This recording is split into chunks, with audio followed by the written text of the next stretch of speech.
This is session 23 for our Fiend spawn. We are starting off over here. And yeah, what have we been up to? Travis, do you have a mostly complete to partially complete Oh, recap? oh man, I was on top of things last week, I remember. right up until when I started snoring. So, session 22, our third session at level 7 was I entitled The Great Cigar. And so let's see. Vaclav is excuse me, VKV, Vaclav King Vaclav is ready to accept the emissaries now. Phoenix chimes in, we can just kill them like we did the old lady, and if they get out of line.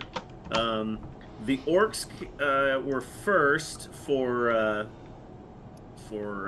presentation, and Clog and Gull and Zolag, or I believe, were sent as an envoy to investigate the Great Power, in quotes, detected by the Great Shigar's Right. dream. I was trying to Um, remember what the cigar was from. That makes yes. sense. We exchange gifts, and they invite us to Yeka, and their spire is magically defended. And they alluded to it being mostly illusions that you know trick people and prevent them from entering the spire. And they also we they were going to bring us illusions, Michael. They were also going to bring us some axe beaks. So Right.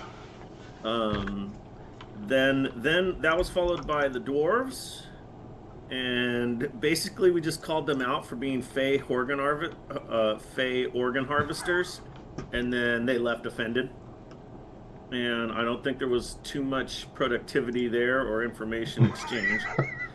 Ken, I'm sure, has more info on that. And then finally, where the was the elf, uh, um, air or air? Do you remember the pronunciation? I spelled it Ayre, but anyhow, um, they confirmed we're rad for spiring. Oh, What? sorry. Confirms we're rad for spiring. That yeah, like we did the right thing, getting the spires going and stuff, because now the prophecy is correct, or the prophecy is coming uh to fruition. And we also may be responsible for the emperor's death and the three brothers war. So you got to break some eggs to make an omelet. Um and then once that was done, we set out for North Fork to retrieve the family and bring them back freaking somewhere. I don't know where we're going to bring them, but we're taking the family out of North Fork. We're hoping to. And also stop the I just put it as the baddie invasion, because it's some people don't think it's bad for all those undead to be there. We call Tokos, and we get devil sight potions, and in order so that we can go into the dark portal. I mean, you can go in there without devil sight potions. That's not required. I mean, I'm obviously probably going to do that, but okay. So, and then so also restore boosted our temporary hit points, and then we head into the dark portal, and we all have a certain number of rounds before we start suffocating. So, uh, based upon Constitution, so I have 30 rounds, or Phoenix has 30 rounds. And then the vampire. So we're ready to like go through the door. This is where things got a little hazy for me, but then we got into a fight. There was a vampire spawn and a bunch of skellies that attacked like as we were at the hallway, and I'm not sure. I think the hallway is to the portal. Like they came out of the portal, something. So one way or another, we got in a fight, and we won, of course, and now Phoenix has a pet vampire mist in a cage. So win. One D&D. And it was All advanced. right. What's that? Yeah. Oh, just a community quote. Community reference. Yeah. Yeah. It was a what? The one of the Yeah. characters, the older one, Yes. was like, "I won Yeah. D&D, and it was advanced." All right. Session 22. Power trip. Receive the Orcish party. There is some confusion with Etch and whom he is listening to. The party was Clog, Gull, and Zolog. They ask how we unlock the spires. Vaclav tells them the general events that led to that. The great Shigar, leader of the Orcs, had a dream of the party getting to power. Sent this party immediately. Traveled on a large axe beak they traveled on large axe beaks from Yeka. They speak Orc, great treasury on the second floor of their tallest tower. Winter whispers for Snowfall to remember that part. Kildoronith, protector of creatures, is a gray dragon, notably does not have a breath weapon, but is very strong, that they communicate with. And then Spire is full of magical intrusions, is what they tell us, illusions, and trickeries. Dwarvish party comes in. Vaclav antagonizes them and accuses them of killing Fae. They say it is a means to a good end and ask if Vaclav wants to start a war with the dwarves. Vaclav draws a cartoonish missive, hands it to them, and they depart. The Elvish emissary comes in, says the elves are happy about the spires coming online. Vaclav says he thought the party killed the king when we opened the spire. Etch and the emissary confirm it was at the same time. The elves are at war. Three brothers are fighting. Master Luvan holds the city center in Isriant, which is also in control of the spire. And then Vaclav does not want to get involved and sends the elf back empty-handed, potentially starting another war. And then Mansion, now the administrative lair. We leave some notes about how to run things before teleporting to North Fork. North Fork Spire. Is that where we are? North Fork? Is that right? Correct. Yeah. All right. And then the three remaining individuals there are all feeling a lot better. We call Tokos to get potions to see in magical darkness. Get Restore to give us temp HP. Take potions. Winter hears a noise outside. Opens the door to find some skeletons and a vampire spawn. Party takes care of those, and then basically plans to head towards the portal. And I think Winter did ask Restore to do that temp HP thing again after he got hit. Oh, that's right. I forgot when you guys showed up. You're like, "Oh, Paladin and clerics, you guys are going to come with us, right?" And they were like, "Well, the pool's really warm." Yeah. This is why, maybe we're not quite ready yet. Yeah, that was funny. I literally opened up the map this morning, and I'm like, why were these guys not helping us fight? They're literally 20 feet away from us, and they're like, "Oh, you guys got this. So we're just paladins. We don't mess with undead." Well, I think they had their swimming trunks on still, Obviously. All right. So if I recall, combat was over. Tell me, you trapped someone? I don't remember that. Yeah, the vampire spawn. Oh yeah. He started. Who did that? He Silver went cord. And then I had the silver cage. I ran and got the silver cage that we had the vampire in before, the one that we destroyed a long time ago. And I ran and got it and came back and opened it, put the mist in there. You said the mist is like it's trying to get out, but it cannot get out. That's right. Forgot about that part. Travis and his familiars. Gathering up his friends. That means whenever there's something like that, then I have to immediately come up with an entire backstory, motivations, like family history, family trauma, crest of arms, all of that information. Usually, it's only if Travis wants to know that, though. I already see Phoenix tapping at the cage.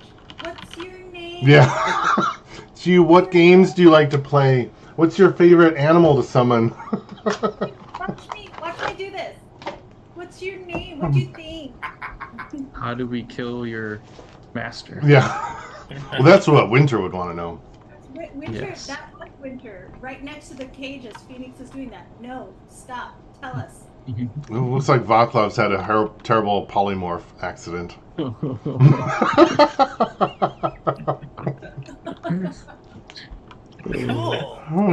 That's awesome. Hello. I'm surprised she looked for so long.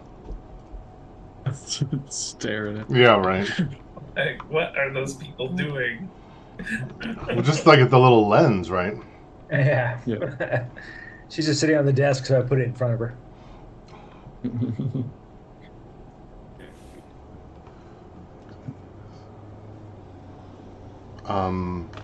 All right. So, I'm going to take the spike growth away. I think that's probably expired. That's not like permanent, right?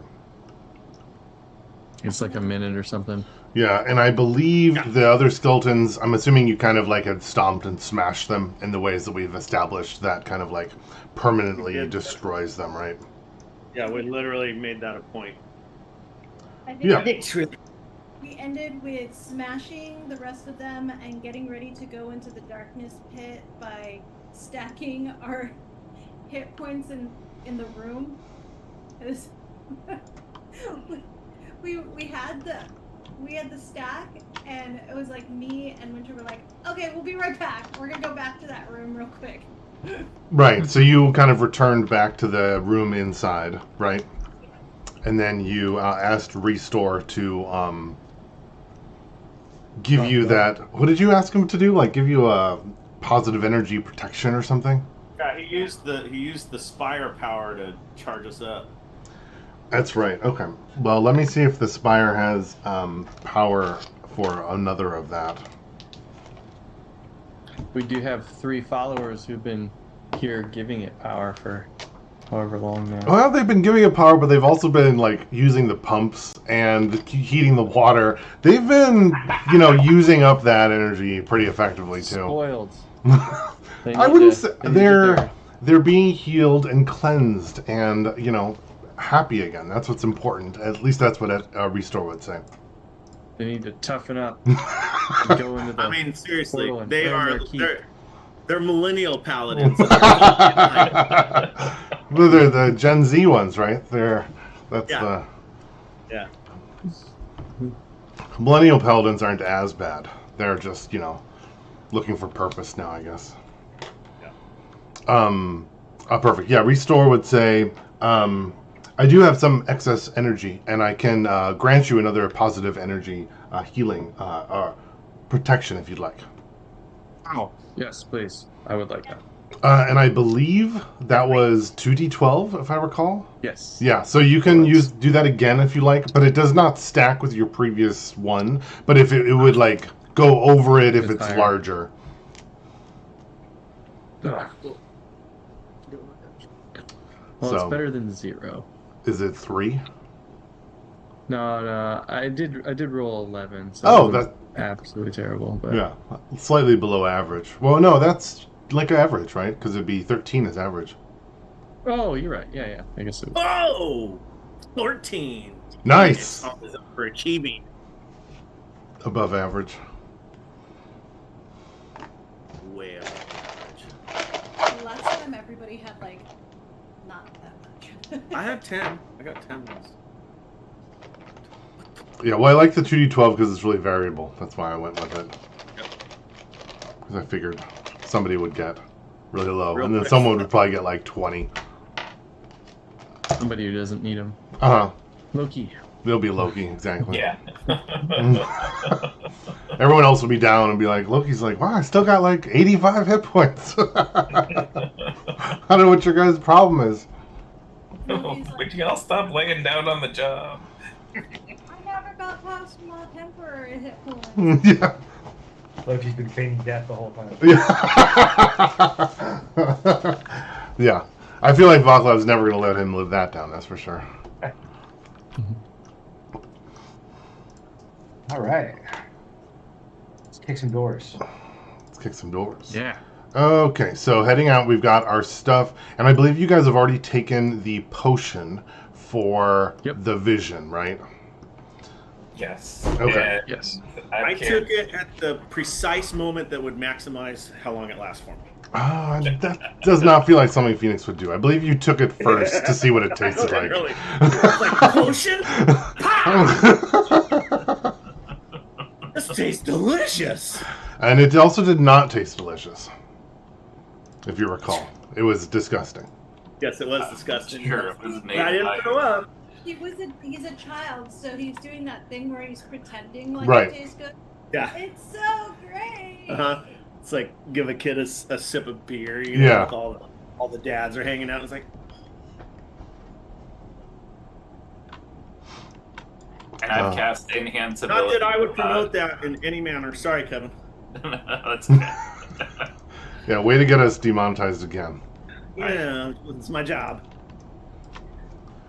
Because we're making so much for. Yep, exactly. Josie was asking me about that the other day. It's like, I heard them talking about being demonetized. Oh. Are you serious? How much are you guys making? Yeah, right. Well, Working. we're kind of stuck at the 7 subscriber mark. I hear that's a common problem with growing YouTube channels. Hey, There's- just look at our current president. If you just say something is working, then it's working. Exactly. Right. Believing it. There you go. We can say though we have a YouTube Dungeons and Dragons group, so it is world known, possibly. It's distributed worldwide. Thank you, That's right, Kevin. There you go. exactly. Worldwide distribution. Nice, Kevin. I was thinking the same thing. So, and Sorry. I cast enhance ability on myself and was it Rosa, I think? Yeah, it looks like Loki and Rosa, and you guys did we did +3 minutes for that. Right. So it looks like, Phoenix is 3 minutes, Vaclav's 4, Winter 3, Snowfall 3, Loki 2 + 3, so 5, and Rosa 2 + 3 of 5 as well. Cool. Okay. Can everybody please put your passive perception into the chat? For no reason.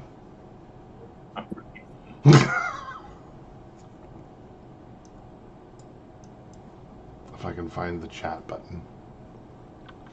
Oh, it's gone. Really? Did I hit enter? Oh, there it is. Yes.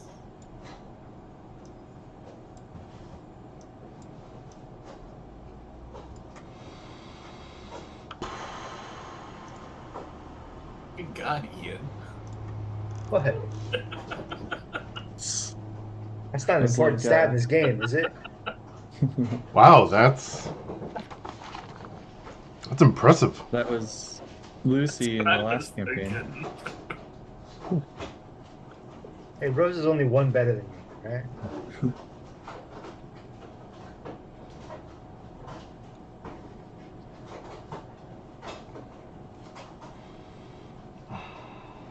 Green. Like I have 2 screens of just not enough. Where do you put your chat? But you just pop it up and then what is this shit? It's in the chat. I don't look at the chat.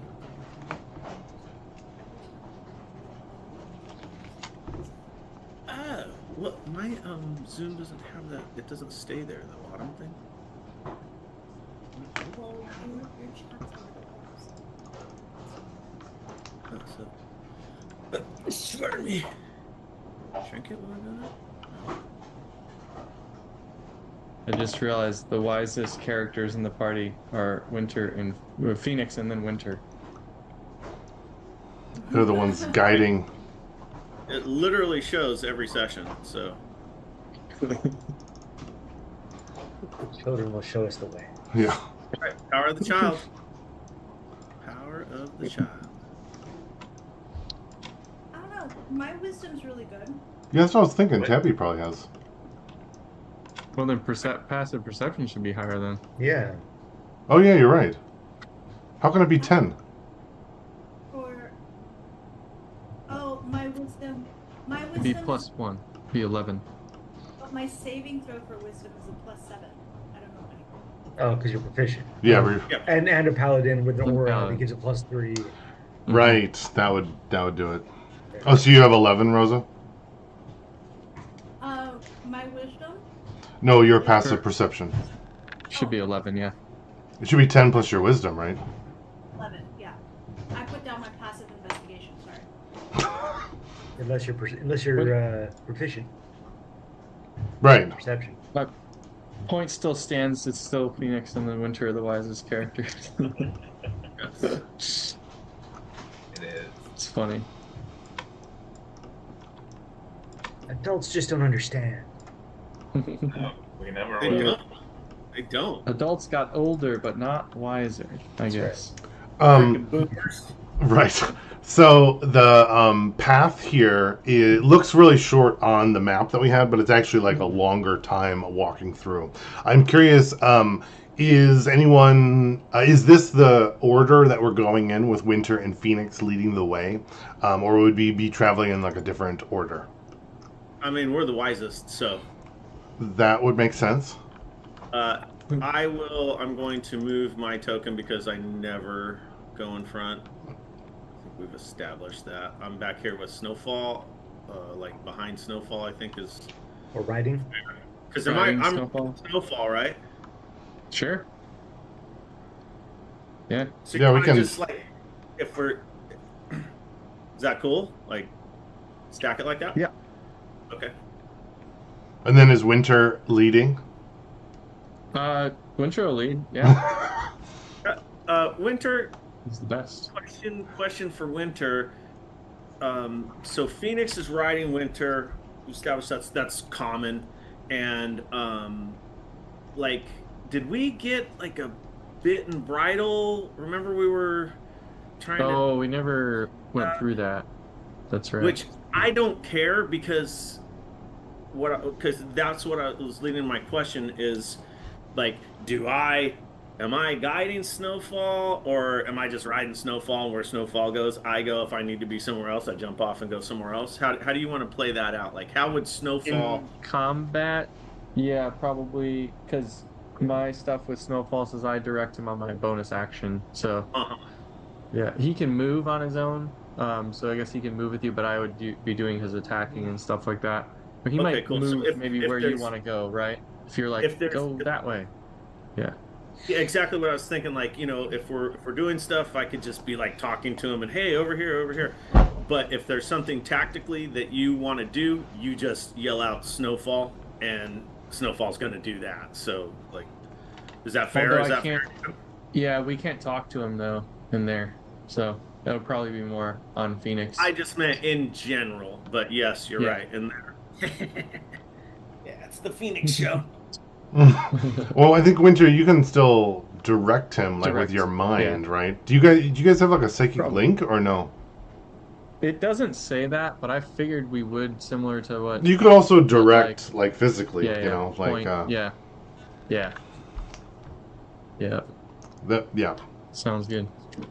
All right, perfect. Kind of as you're going through, I think there'd be probably a couple of like wandering skeletons that you had that were similar in power to the ones that you'd seen before. I don't know that we'd necessarily have to play them out as combat, but would you guys make quick work of them, or would you try to befriend them, or sneak by them, or what would be the what would be your intention there? Obliterates Yeah. Perfect. to dust. Yep. There'd be probably a group of 2 initially, and then probably another group of 3. I think with the party's power and without a lich or a surprise, or not a lich. What was the little creature you have trapped in the cage? Spawn. There's a vampire spawn. Thank you. Vampire spawn. That it would there would be not any danger. Phoenix, you have the cage with the vampire spawn in it. Yeah. What is your intention with that? What are you doing with that? Okay. Tell us your life story. No, Are you talking to it? Are you strapping it to... Yeah, what are you doing with it? Really, I think, like, hey, the last one talked, right? Hey, thing in the cage, can you talk? Yeah, I remember he was so pissed off, and we just kept degrading him. I believe you Yeah. caught him as a bat, though, not as the Yeah, mist, we if did. I We did recall. catch him We as a bat. did. Yep. Right. Right. So this is the mist. Yeah, I was thinking about that. I feel like I was wondering if I was actually gonna like leave it there, and I was like, that's a really bad Dan idea right there. I think you So should that do that. Maybe even literally. like loosen the door on the cage. All right. Yeah. The hinge wasn't actually closed because Yeah, because you didn't check it. So I think that the intent here would be like again with the snowfall thing. Did we ever like? Does he have any? We were gonna get a saddle made. So, but you're a druid, so I feel like you can ride a creature with like and hold Yeah. on fine. But I don't think So- I don't know if you'd have a secure attachment point unless you're gonna like make one out of rope as you're going, which I feel like would be within a druid's ability. Yeah, Right? As far as the cage goes, I think that what I'd want to do is like really make like a Like a you know, necklace? cowbell style for Snowfall with the freaking misty vampire. I mean, So I'm picturing it's more like a bird cage. I'm not sure that there's like Yeah. space for that how underneath big. Snowfall. That's right. I was wondering how big the cage actually is.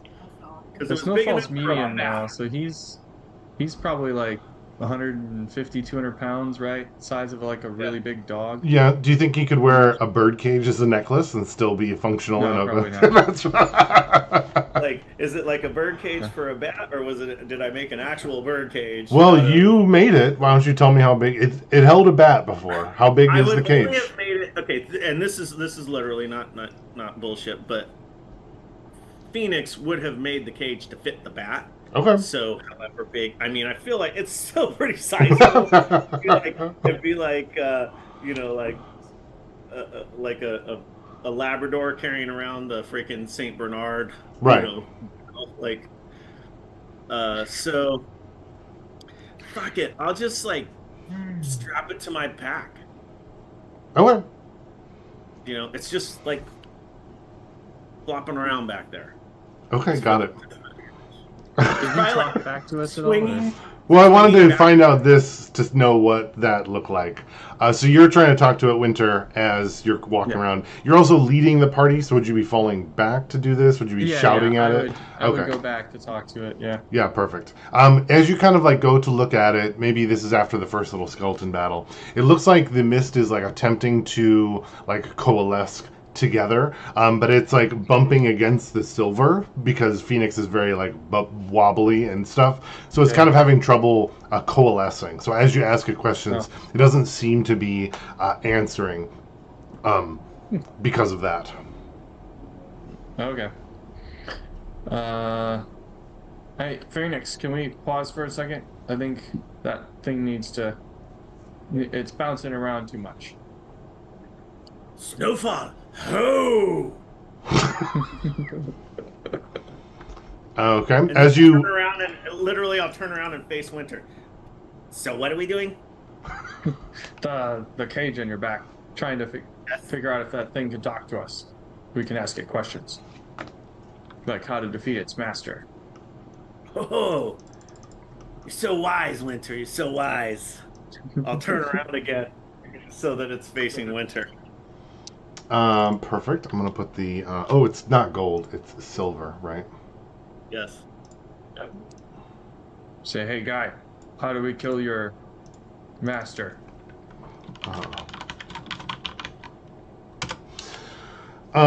So if you're kind of stop for a moment, like a minute or two, it seems like the mist is kind of like coalescing together into like a more hardened blob of like mist and like goo, and it seems like it's starting to expand, kind of like into like so like a larger form, and it like as it expands, it kind of like hits into the edges of the silver cage, and there'd be like a hiss, like a hissing, like a burgers on the grill sound as you kind of, and then it would kind of like shrink again and then attempt to grow in the cage, and it doesn't seem to be doing anything past that. Okay. Never mind. He can't. He doesn't have Want me to enough let room. it out? It's fine. Want me to open it? Nah. I can let We'll just have to kill him again if we open it. He'll go back. And the rest of the Body. party is also here too. If anyone else wants to chime in at all. Like, shaking my head. We have somewhere to go, boys. Let's leave it. Well, aren't we going to kill his boss? Yeah. Its boss? They boss? I don't know. Talking. Look, it's useless. Let's. But we could let it out and talk to it. Have, I'm gonna let it out. have any of I'm them? gonna let it out. No. No? Nah, Phoenix, if you have to let it out, we have to kill him again. And it's just one more. It's really annoying. Alright. Wow, Winter passing up killing something? That's so weird. I already killed it. Why kill things more than once? Perfect. We have to permanent kill it. And that's find its little resting place and stab it a bunch or whatever. Okay, Phoenix is... You're putting the silver cage back on your back with the door closed, continuing on. Perfect. All right. As typical with our party, good thing we established that. Worth it. Worth it. All right. Heading back, and we kind of get to the area where, if you recall, the ground was getting like soft and uneven, as though like minerals had been pulled out from the ground, and there were spots that were more difficult to step on and were kind of weak. We kind of like heading in towards that area, and I believe you guys had kind of like established a path, and somebody had fallen in, I think, but we kind of got through it, right? Yeah. Yes. We got through it unharmed. Winter's gonna ask, hey Vaclav, can you make us do that flying thing that you did before too? In there? You like flew away from me somehow. I didn't see. Oh How you yeah, did it. that's not a big deal. Anybody can do it. You just gotta. Well, if you can do it, yeah, that makes sense. What does that mean, Stuart? Huh? Well, I was just saying, since you can do it, we might as well try. Yeah. All right. All I'm saying is, you go in there, you think happy thoughts or whatever, and you can fly. It's not hard. So just think about dragons. There you go. Ah, that's easy. All right. So I think what we did last time is we sort of edged along that north edge of that passage. Yep. So we'll do that again. Perfect. All right, cool. We're getting into the inside. And if you recall, there's like it kind of like slopes down into kind of a big funnel, and then there's that big pit at the bottom with the portal. You'd all kind of immediately noticed that last time there had been a bunch of like just gathering general undead in the area that you kind of had to like kill, and they kind of all got pulled towards you as you were in there. This time it seems empty. There's nothing in there aside from the two groups that you'd kind of killed on the way in towards this area. All right. I'm gonna cast jump on myself and jump over that first pink area there. Perfect. As he's doing that, I'm gonna play my new harp to cast Calm Emotions. Oh wait. No, I want to do that. Okay, well right now I don't before want we to go fight a in. lich. Now you want to go do the pool party. Yeah. As we're all getting headed into the pit is the point. You're gonna cast Calm Emotions. Yes. What does that do in this instance? It gives the party immunity to being charmed or frightened. Oh, I didn't know that. Very good call. You gave me the wondrous item. Doesn't mean I know everything does. Doesn't it make you not want to fight though?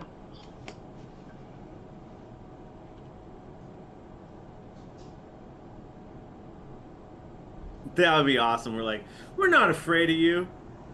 Lunch? I guess not. Stop hitting us. We're coming So for you. the part you're referring to is one of the two options. So it looks like Loki picked the option of not charmed or frightened. Okay. Cool. It looks like it suppresses the effect. It doesn't make you immune. Like if you're already afraid, it like makes you stop being afraid while the spell's going on, right? Well, Or maybe I'm reading an old version of it.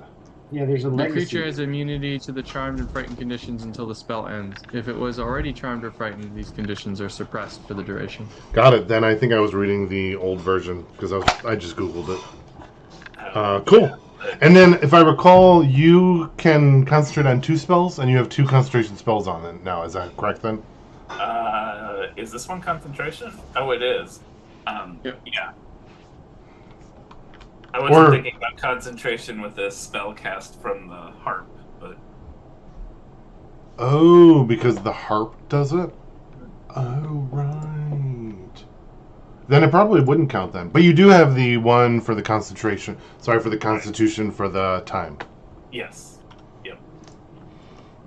Cool. All right. And how long does that last, your calm emotions? Calm emotions is 1 minute, which is why I wanted it to. You kind of like last as moment we're headed Jovian. in. Yeah. Perfect. Cool. Winter, are you jumping over the piece of loose rock there, or are you? What's your strategy? I think what is it? 1 foot for every strength score or something like that. It's automatic. Sounds right. Maybe. Yeah. So I'll jump with Vaklav over here. Perfect. Cool. Loki, same. Yes. All right. Rosa, the same. Yeah. And then Phoenix and Snowfall, guessing the same. Tits. All right. Cool. We're kind of at a little like a stronger platform there at the base of the funnel with the large kind of like horizontal portal in the center. What's the plan now? I'll be like, Vaklav, you ready? Let's do it. Let's check to see if I have any spells worth casting before I go in here. I recommend closing your eyes and yelling a big Geronimo. I'm gonna cast Zephyr Strike, and then jump in with Vaklav with the sword out. Is it like a Yeah, 1, 2, actually 3 both. jump with everybody, or is Vaklav and Winter going first? Winter didn't have that plan. It was Vaklav and him. That's all he was. Right. thinking Well, I of. figured that Yeah. was, but everyone else would be able to join you because they could see you like Yes. winding up. Mhm. Cool. So Vaklav and Winter are entering. Phoenix, Loki, and Rosa, are you joining them, or are you waiting a moment until afterwards? Nope. I'm on Snowfall, so you know Snowfall's going in. That's a good Oh point. yeah, Snowfall would be with Winter. I guess just before I go in, I cast Blur on myself. Ooh, that's cool. Nice. Dude. Okay, so Oh wait, actually, I would like to summon Steve. I had my bow out.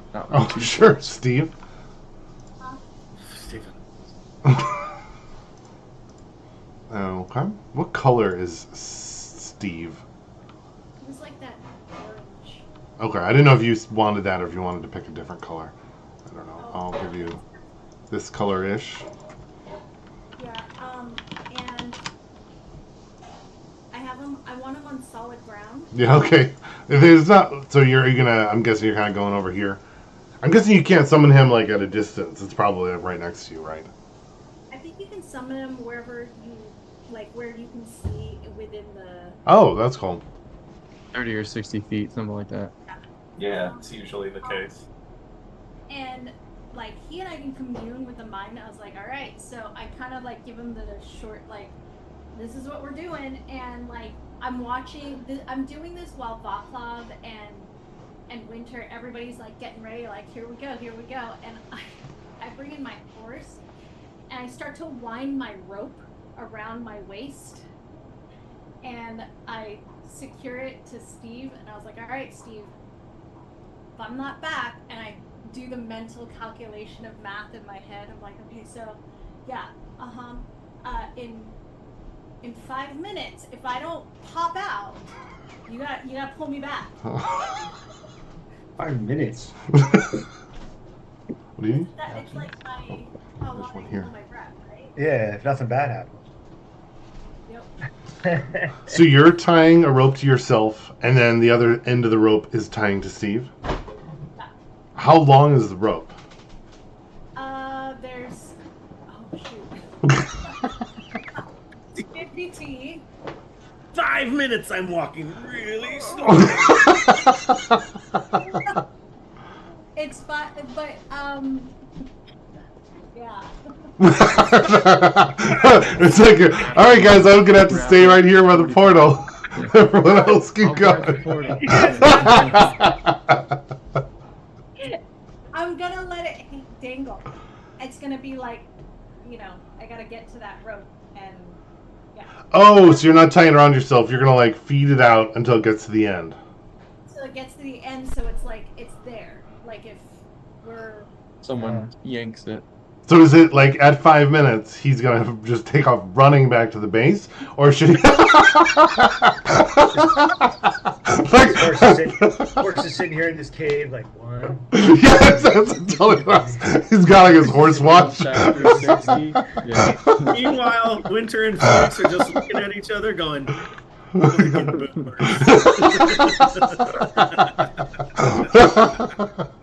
Like they don't understand how these modern devices work. Set up my VCR rope. So, Tabby, just to clarify, the horse is waiting here, and the rope is tied to the horse, yes. and you have the other end of the rope, Yep. and you are like spooling it as you walk, or that's the plan. And Yeah. and then how long is this rope? Is it like one rope? Is it you have multiple ropes? 50 feet. One row, And it's 50 feet. It's 50 feet, and my hope is that, like, if we needed Steve to pull something hard, like, he could do that. Got it. Is he? Within 40 feet of the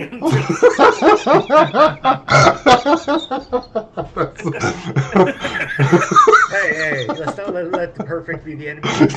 Let's. No, I just wanted. So then it's, and then the horse is waiting for a time, or is waiting for tugs on the rope, or whatever Steve determines that it's time to start pulling the rope. Because, like, we're not going to be able to talk to each Right. other when I go to the place. So I'm telling him tugs, or in 5 minutes, pull it out. Got it. Okay, perfect. Okay, and everyone's jumping through. Classic. Mo. All right, give me a second to move us over. Is it same location just below? Yes. Which map is this? We are in the North Fork map, confusingly. And I would have done my bow instead of the 2 swords. Oh, yeah, I assume you are going to have all of that set correctly. Wait. Since Vaklov told me I can fly in there.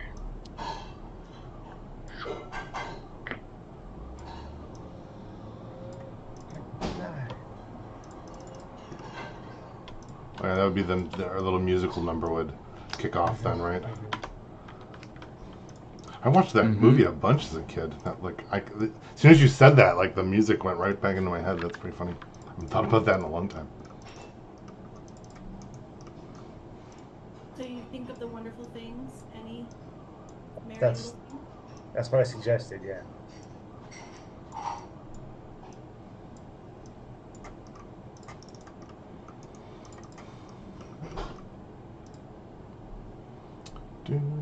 All right, give me 1 second to finish deciding.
All right, and your vision is 120 feet, right?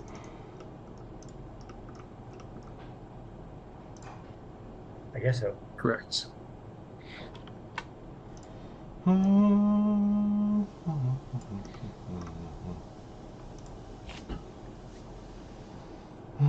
remember when you're within 10 feet of me, you have an aura of protection. Which is plus 3 to saves, right? Any saving throw? Right now, we're immune to charm and fear. Right. Right.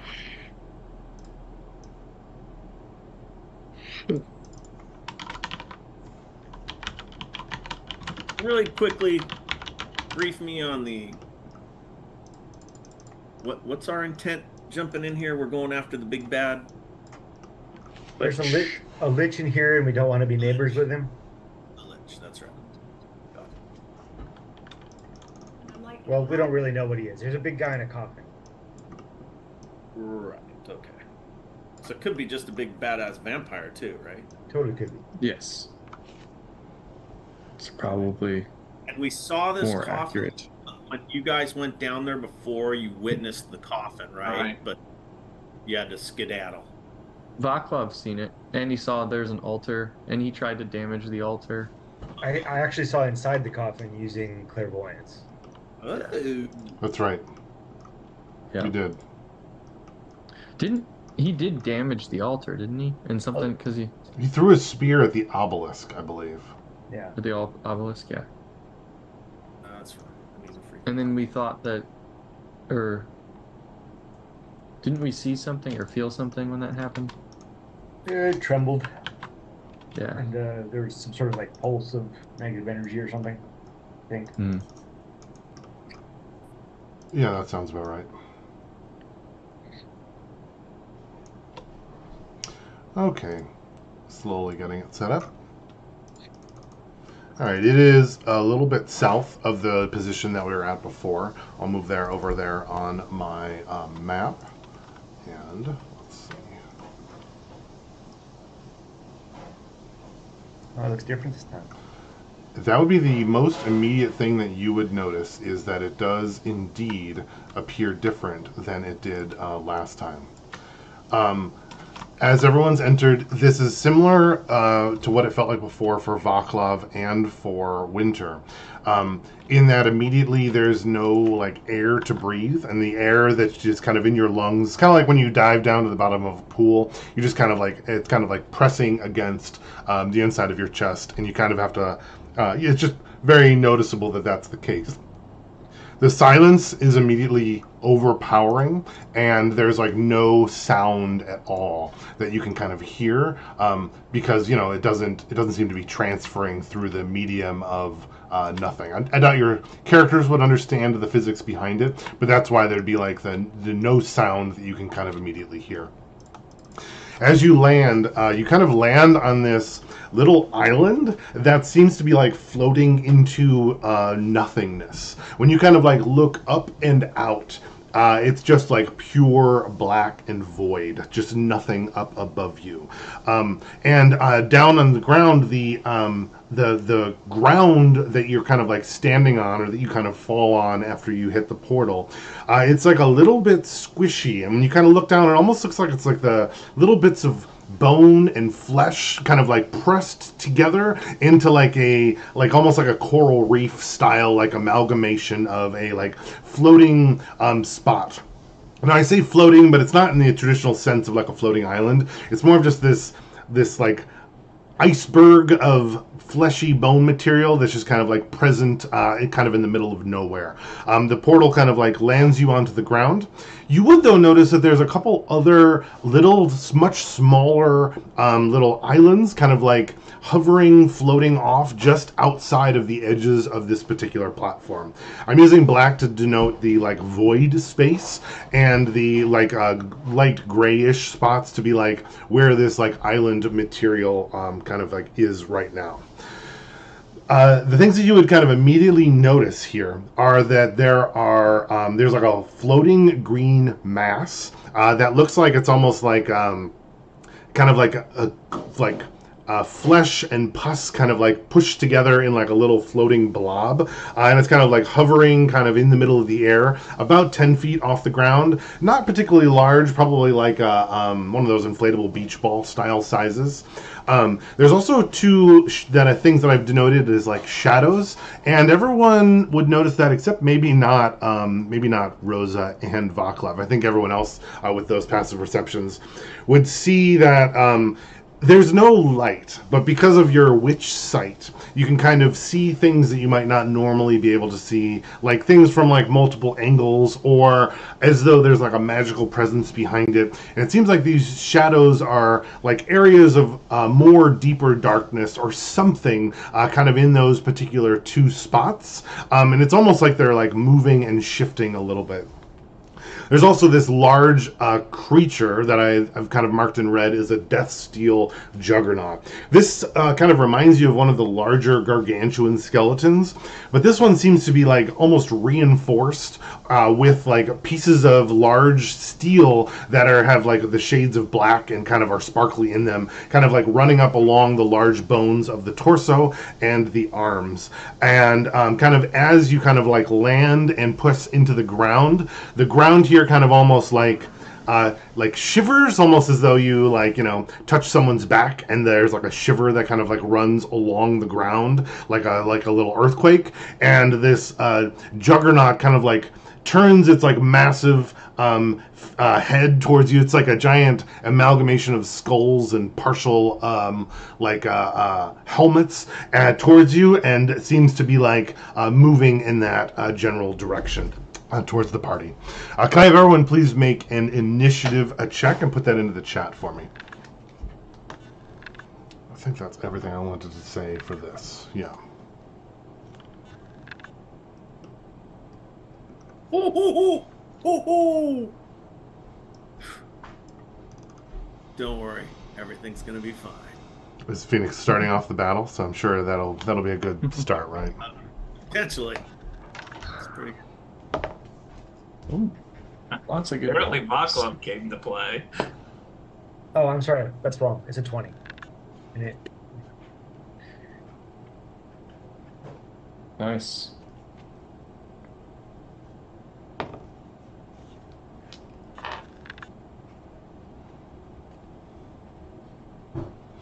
All right, looking at the numbers, looks like wow. So Phoenix, Vaclav. Wait, Vaclav's on there twice? You get two spots. Sorry. That's nice. It should be a No, 20. I'm just teasing. Phoenix, Vaclav. Phoenix, Vaclav, Winter, Rosa, Loki.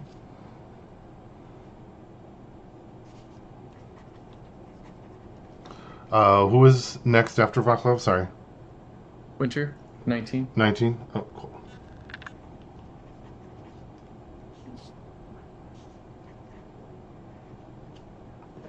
And then Rosa.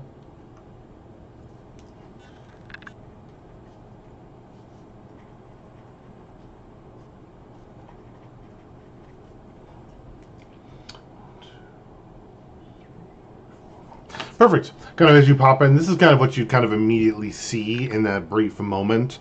So I'm going to ask Phoenix, what are you doing with the current knowledge that you have?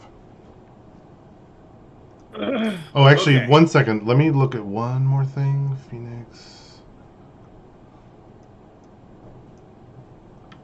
Oh, yeah. Okay, 1 second. And Phoenix, since you had a 16 passive perception. Oh, and so does Loki, right? Mm-hmm. Okay. Winter is 15.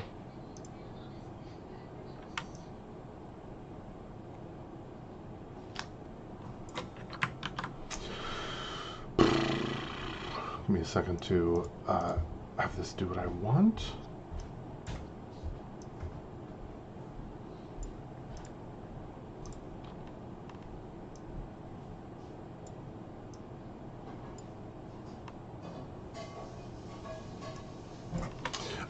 Phoenix, you and let's see, the 16, the highest ones were Loki and Phoenix, right?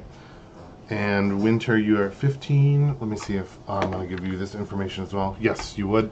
The areas I kind of marked as like a slightly lighter ground. You would notice that ground seems like it's almost a little like the makeup of the ground, or the like orientation of the pieces seems like a little bit different, almost like it's like squishier, or that like it's been like dug up and then filled. Like, and you know how like the grounds, it's so it looks like it's been recently disturbed somehow. Okay. Cool. So go ahead, Phoenix. Sorry about that. And just real quickly for environment, we're on this island, and then there's darkness. Is it literally like an island, like it tapers off the sides, and then it's a sea or a lake of darkness, or it's just like we're floating and then there's nothing and then there's something floating over there? You haven't gotten to the edge to look over the edge yet, so you wouldn't necessarily know the answer to that. But if you do look over, I'm picturing it's like those pictures of the iceberg where it's kind of like flat and there's like a sharp edge. As to like the bottom structure, you don't know if it's like 2 inches thick or like a mile thick, right? So just like looking around, it wouldn't look like, oh, it's probably shallow to walk through the darkness to the other gray right over there. It just looks like edge. Right. Okay, cool. And your gut would say that it would be like maybe nothing would be between, and you could like potentially, yeah. Got it. Okay, cool.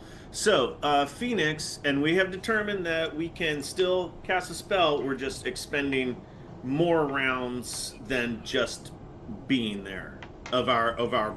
Yeah, I believe we said a round per level of spell that has a verbal component counts for your like breath. What if it's a 0 level? Like a cantrip? Probably still 1. Yeah, that's what I was thinking too. 10. I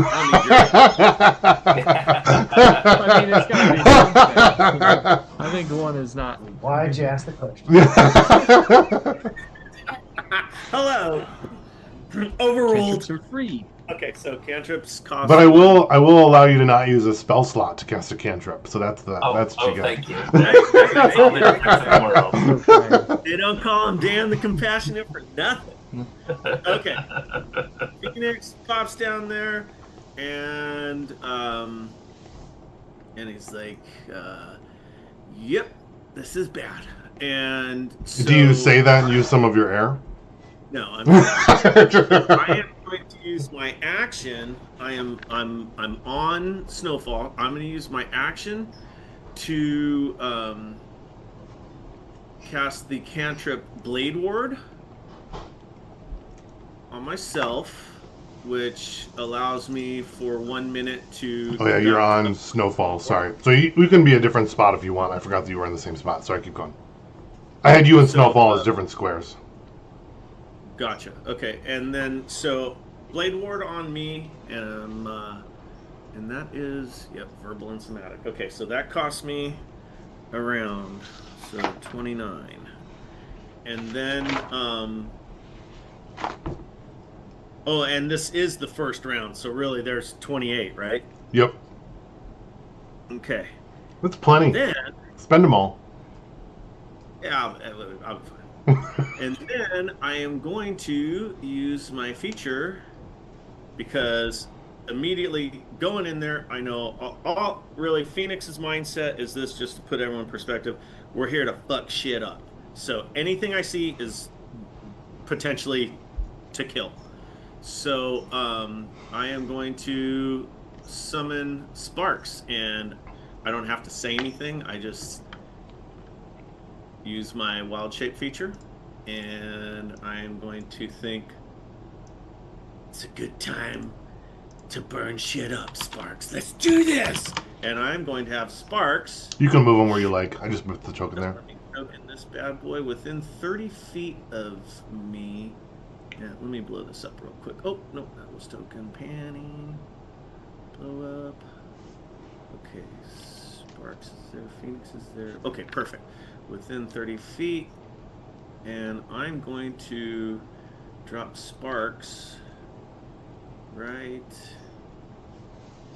here, and the floating green mass and the Deathsteel Juggernaut will need to make Dex saving throws against 14.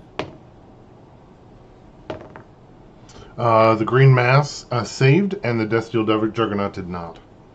Okay, so the Deathsteel Juggernaut takes So weak. 4 fire damage. Ooh. Yeah, he's almost gone, you guys. And It's his vulnerability.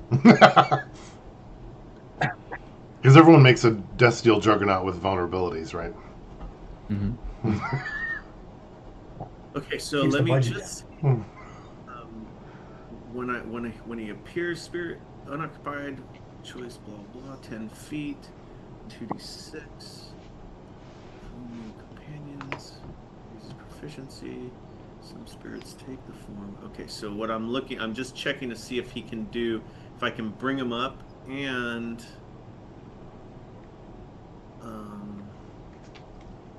spirit in each. Okay, so his actions. Okay, so it's not his turn yet. Do you want me to roll him into the initiative, or is he going? Just have him on your turn, otherwise it's too much. Okay, cool, perfect. Okay, so then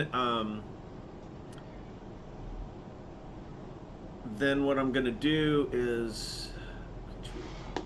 Oh, I forgot. Okay, perfect. It says it so takes its turn immediately after yours, so you can just. Oh, sure. That was. Oh, so you kind of my turn. can't switch between them. I like that. Yeah, that makes sense. So then, and then he is going to fiery teleport back to, like, right in front of me and Snowfall, and they will need to make another dex saving throw against 14. Okay. Oh, they both fail. Excellent. Son of a gun. Well, that's still 5 fire damage, Okay. each of them.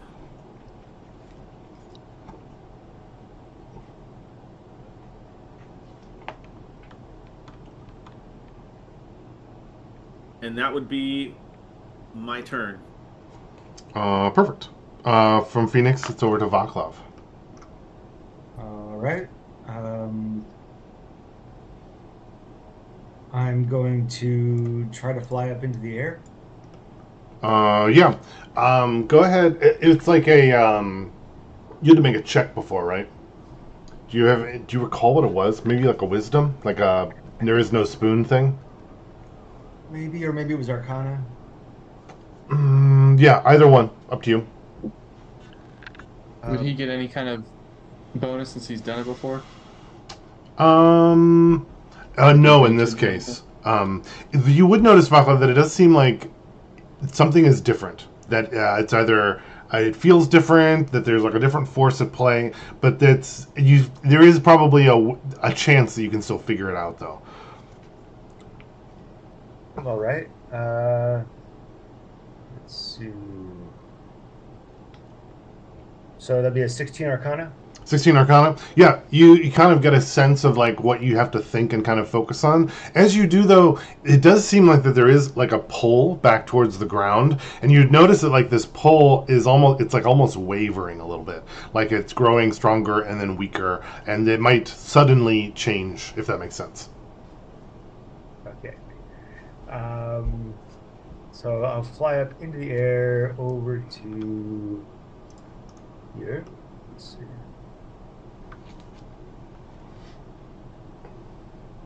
I want to gain altitude as I fly. Sure. Where are you heading? Which direction? This direct. Oh, got it. Perfect. I don't know that shadow is there, but I'm trying to avoid the juggernaut.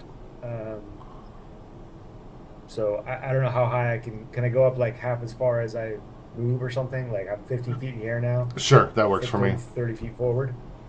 And then I will hurl a radiant javelin at the obelisk. Perfect. Before you do that, you're kind of moving like this direction. Yeah. So you would kind of like go over this lighter colored area briefly on your way there. Yeah. Kind of as you do, there's like almost a huge like skeleton like bear trap that kind of like shoots closed and like shoots up and tries to get you. You're out of its where it was expected to reach though, but it does kind of like shoot up and try to like grab you, almost like a huge skeletal cage. What's your armor class? 13. But I have blur. What does blur do? Is that disadvantage? If it's seeing me, then it would be disadvantage. Yeah. But if it's using blind sense or tremor sense or something like that, or true sight, then it would. Got it. It's likely a lot of the things would be using blind sense because there's no like seeing in this area. But it does miss you, likely because of the height that you are at over it. And as it kind of closes, it kind of pulls back down into the ground and disappears below the surface. I'm hoping at least some of the skeletons have like a devil sight instead of a blind sense. But, Got it. That totally makes sense. Yeah. I will hurl my javelin. 2. I did pretty well. So 26 to hit. Oh, and that's towards the obelisk. And I forgot to mention the obelisk. You have seen these before. I wanted to point out this one is definitely smaller than the one that you saw, and it seems like it's more. It's smaller. It's here, and it's kind of planted over there on the edge of this particular little floating island thing. 5 radiant damage to the obelisk. Okay. It kind of hits, and there's like a chunk of the obelisk. It's kind of. I picture it's like almost obsidian in like that, like shininess and color. At least that you can see with your witch sight. Kind of hits the edge, like a chunk kind of blasts off. You wouldn't feel this immediately, but everyone else that's kind of like on the ground of the island would almost feel like the ground like liquefy for a moment as your kind of like feet sank in a little bit, almost like it lost its consistency. And then as the piece kind of like finished breaking off, the island would regain its like its strength and solidity. But it seems like those things are tied together. Cool. Vaclav? You said everyone noticed that, Dan? Everyone that was standing on the ground, which was everyone except for Vaclav, I believe. And me, I'm riding Snowfall. That's a good point. You wouldn't have either.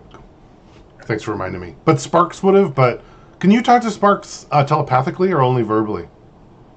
I don't know. Yeah, well, if he might tell you if he can talk to you telepathically. Otherwise, I guess you wouldn't know. Perfect. Yeah. Okay. Pass turn. Then you're over. Okay. Next up, this shadow seems to like almost creep along the ground and like go directly underneath you, Vaclav. I think if I move this first, it can kind of be underneath. And there's like a shadow of like some kind of creature, but it's kind of like amorphous and shifting, and it's kind of like directly below you because you're 15 feet off the ground. Okay, I don't think I'm aware of it. Oh, I think the shadows. I thought everybody with witch sight saw the shadows. You said that Rosa and I had not seen them.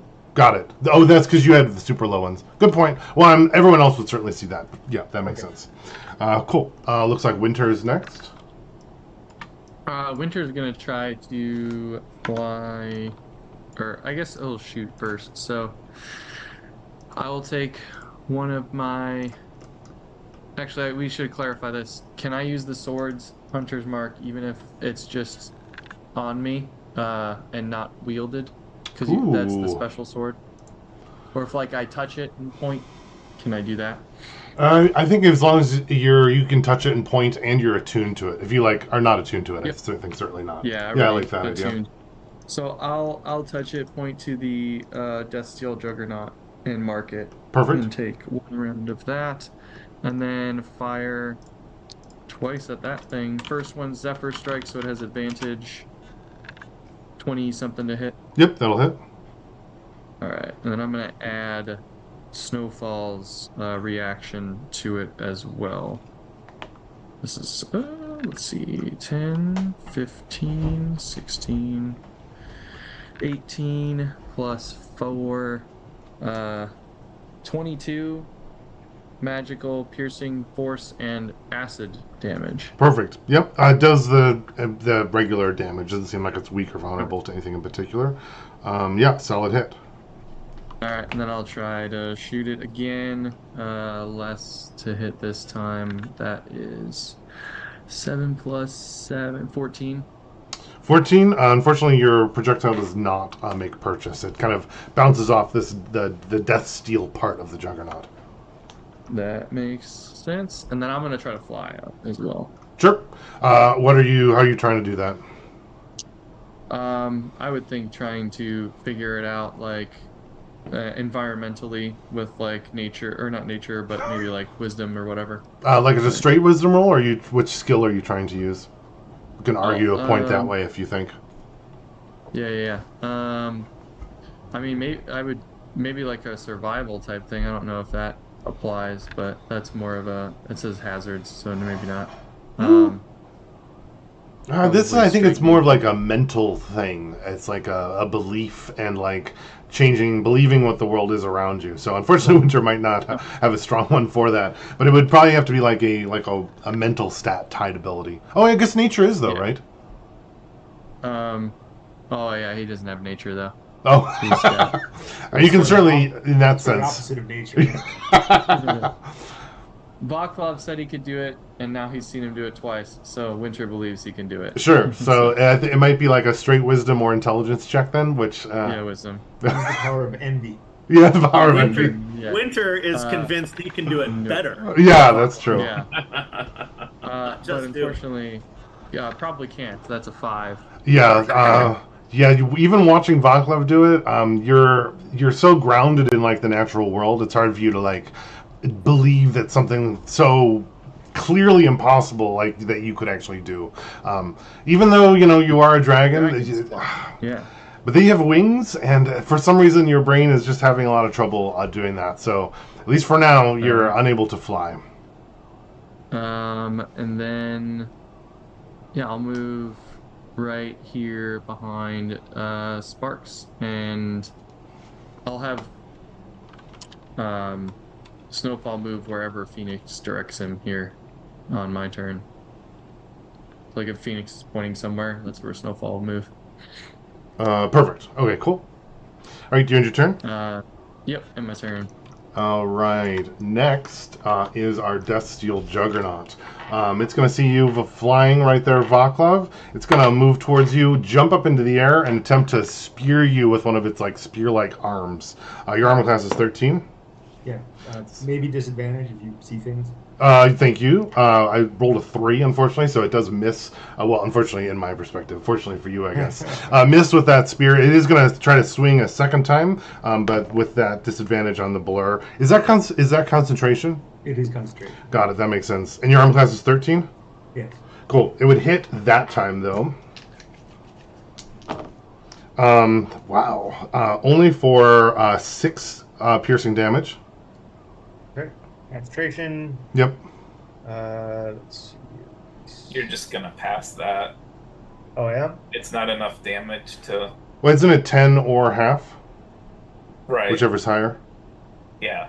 No, it's got to do more than 10 damage before. No, it's the roll, 10 isn't or... No, it's 10 Yeah. or half, whichever's higher, I Yeah. think.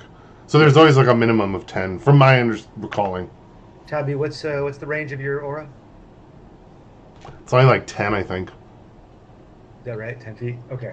Then unfortunately I got a 9, so I'm going to use Devil's Own Luck. And now I passed. Does that let you roll a dice? So you can automatically. Add a D10. Yeah, that's funny. Okay, and with that, it is going to attempt to initiate a grapple to kind of pull you back down. I believe you have to make a saving throw versus an athletics one, right? No, I think it's strength or dex save. Yeah, perfect. I figured you guys would know because I try to grapple you all the time. 16. 16, and that's just based off of its okay. That is barely a pass. You are able to avoid the grapple. Kind of slams back down onto the ground. Takes my boot with it. Oh yeah, it does take your boot. I like that. And then rushes towards Sparks and attempts to have one more slash at Sparks because it's kind of missed its chance on the downswing. What's Sparks' armor class? Sparks' armor class is 13. That hits. Ooh, much better roll this time for 18 piercing. Okay, 18, and he has 5. In which case, I will spend the.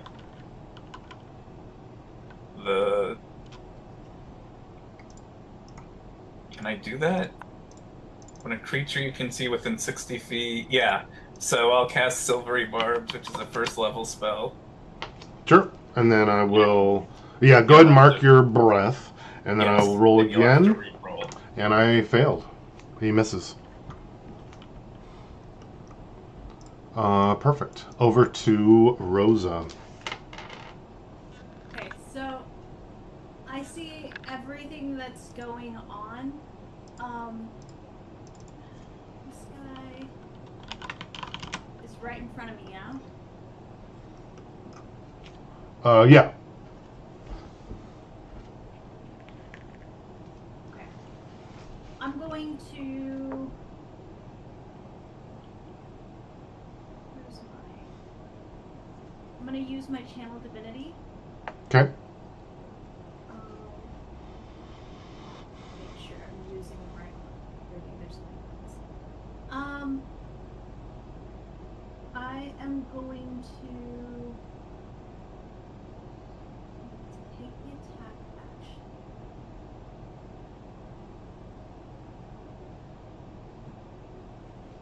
Okay, this is different.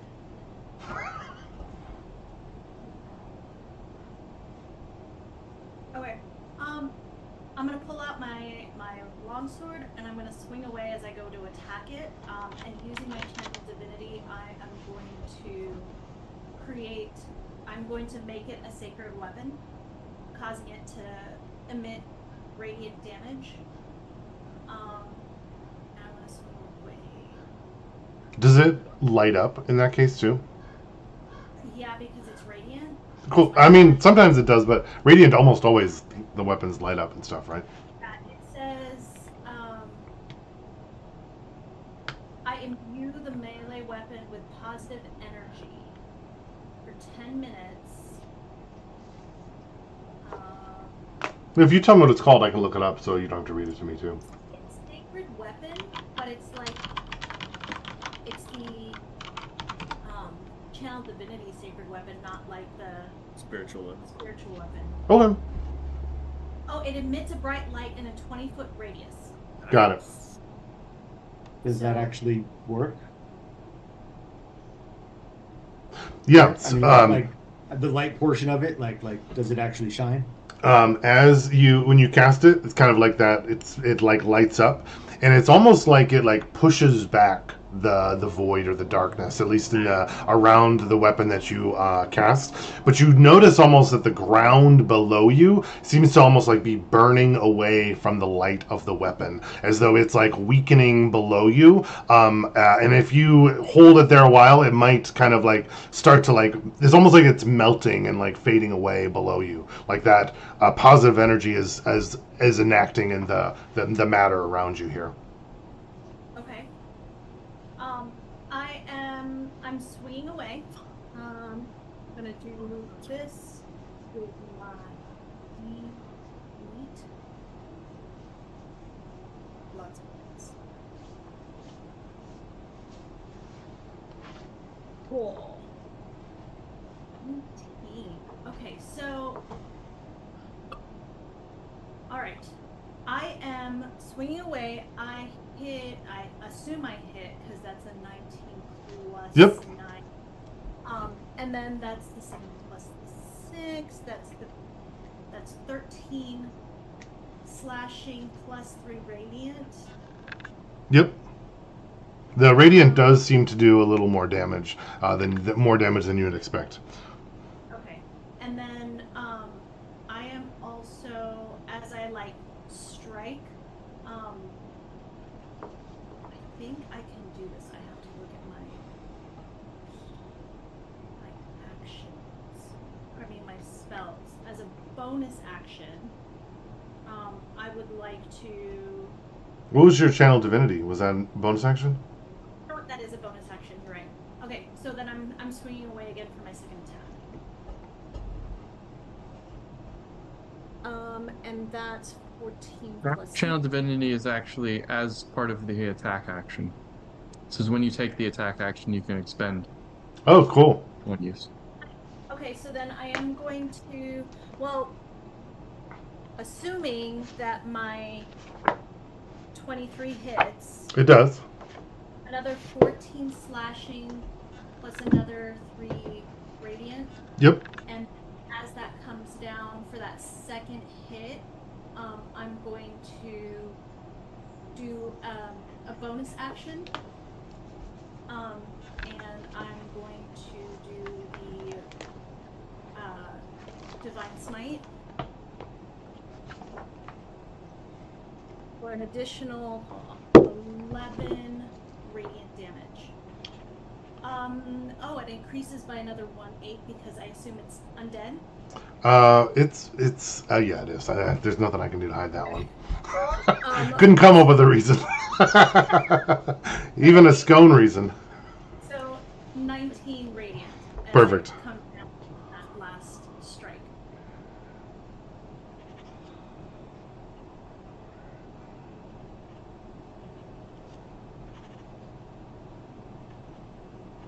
Yeah, it is bloodied now. After that huge, like, massive amount of damage coming out of the Rosa's sword empowered by your deity. Who's your deity again? Okay, so I've thinking about this. It's unclear, but I'd like to imagine that there's this. The version that I'm imagining is there's gotta be this like lore style. I want to say like it's the equivalent of the Virgin Mary, but like think tiefling. And I've got to like come up with the whole story, but like that like nurture mother figure in the tiefling lore that like I'm banding about with like Lydia and I are always we've been taught by. Was it like the original tiefling, like the original tiefling mother kind of a thing? Like she was the first one. Like that would be kind of a cool one. Like that there was no tieflings and then there was, and she was the first, right? Okay, cool. I like that. There's a music festival in her name. So yeah, like that's who I am imagining. Yeah, I'd love to know more about her and her name and why she was the first. Or does she have like the original sin kind of a thing, or like why was she a tiefling, or was it unfair, or was she like guarding? Kind of like Vakla or Ian did with the blacksmith. I'd be very interested in some kind of tiefling take on the Virgin Mary. That's cool. She was the product of a non-consensual encounter. Good. It's like Norse mythology, so of course it was her brother who raped her, Right. thus the tieflings were born, and then she ate the brother. So. Right. No, that would be Greek, right? I don't think the Norse did that. Oh, dude, I just listened to Norse mythology from Neil Gaiman, and man, those freaking gods were fucked up. Dude. Yeah, the Greeks were pretty bad too. It was all for about. sure. I mean, totally on par. Like, they were more personal. They were more like grounded with the mortals, But yeah, they were just absolutely terrible. Loki, by the way.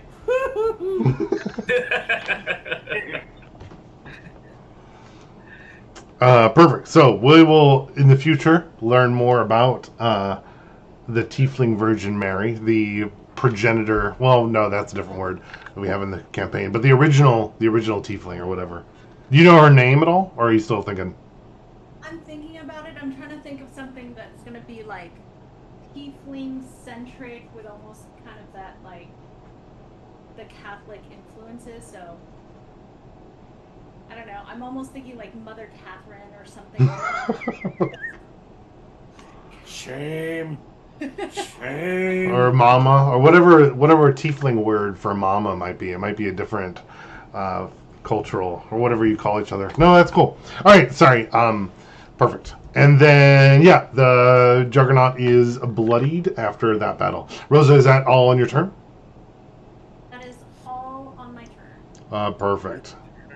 Over to Loki. All right.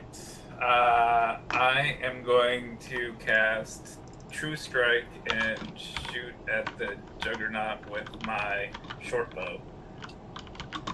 And True Strike is the only spell I have that does not have a verbal component. Nice. Yeah, that's a bonus action, right? And it gives you advantage, is that right? No, it allows the weapon to do radiant damage and to use spellcasting ability instead of the weapon's normal ability. Got It it. basically just turns it into a magic strike. Got it. And that is a cantrip? Yes. Cool. Cool. Go ahead and roll. Tell me. So, oh yeah, I need to roll the attack roll. And that is, not good. Well, +7. 14 to hit. 14 on the Death Steel Juggernaut?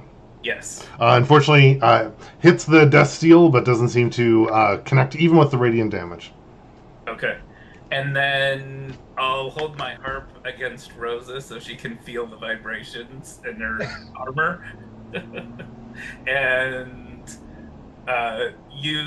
play an uplifting melody to give her bardic inspiration. Oh, I like it. Are you firing arrows from the harp? Well, I will say I had to throw that over my shoulder and pull the harp out. So his given name was Loki, but everyone else calls him Cupid now, I guess. Right. Oh, you're the one who made it a harp. That's true. But you're the one that fired arrows from it, so, you're not totally innocent. Perfect. Anything else, Loki? No, I'm going to stay where I'm at. All right. Kevin, the bardic inspiration, is it a D8 or a D6? It's an 8. And the D8 is for saving throws and attack rolls or Yes. damage? Or not Yep. damage? Yep, you can use it for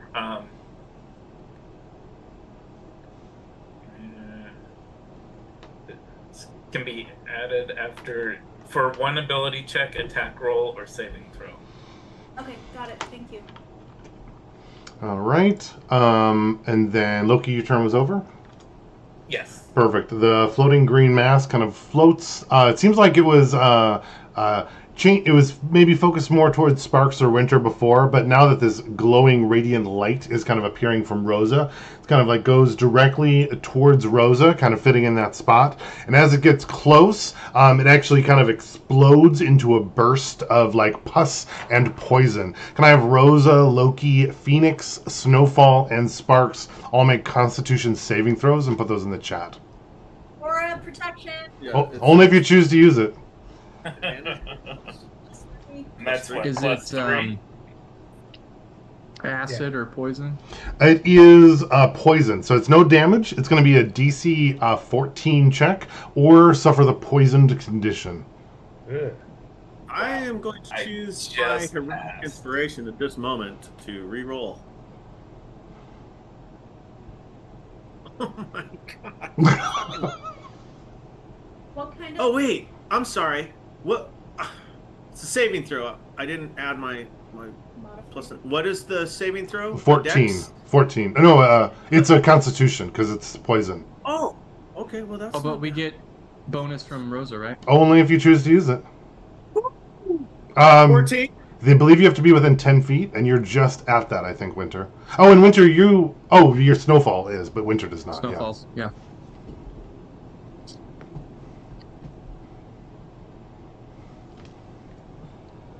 Wait, Perfect. Which one, Con or Dex or Constitution.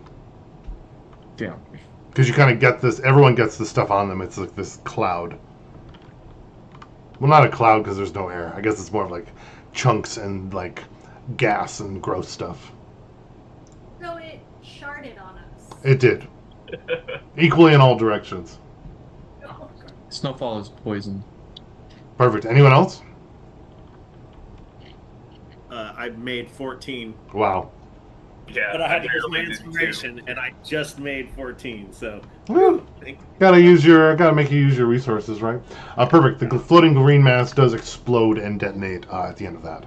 Perfect. End of the round. I need a quick bio break, and then we'll come back and continue on.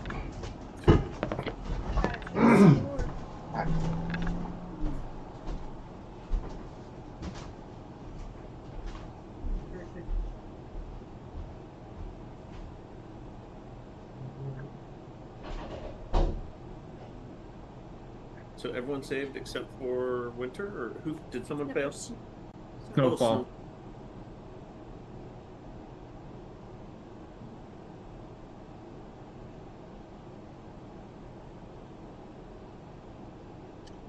Damn.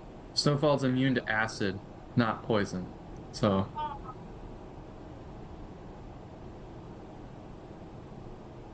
that stinks.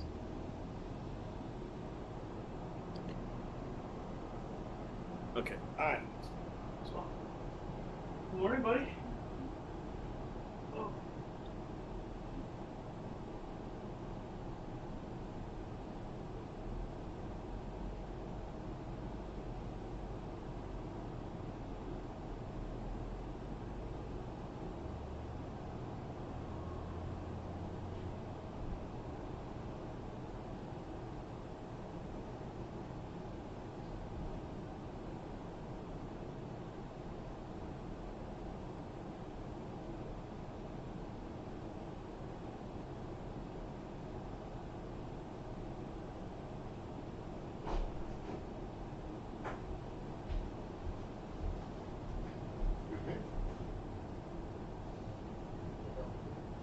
Oh,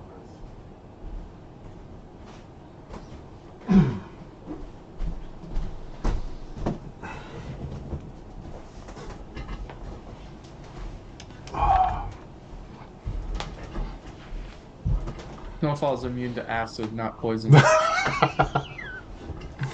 Hmm.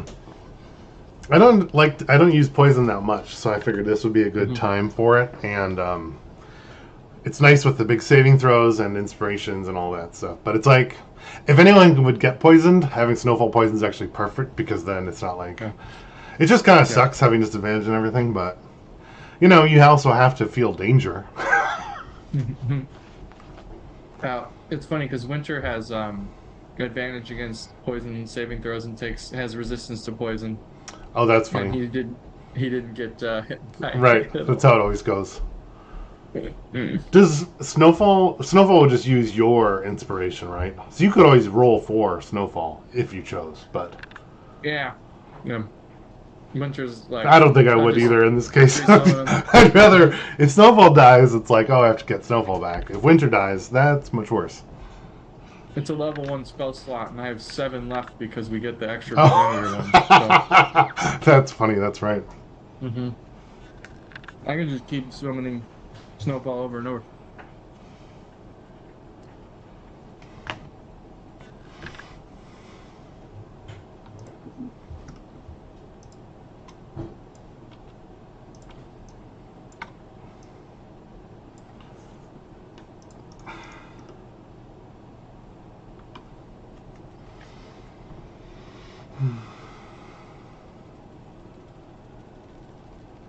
Do Snowfall's wings work? I guess he would probably be testing that, right? Can he actually I have no fly? idea.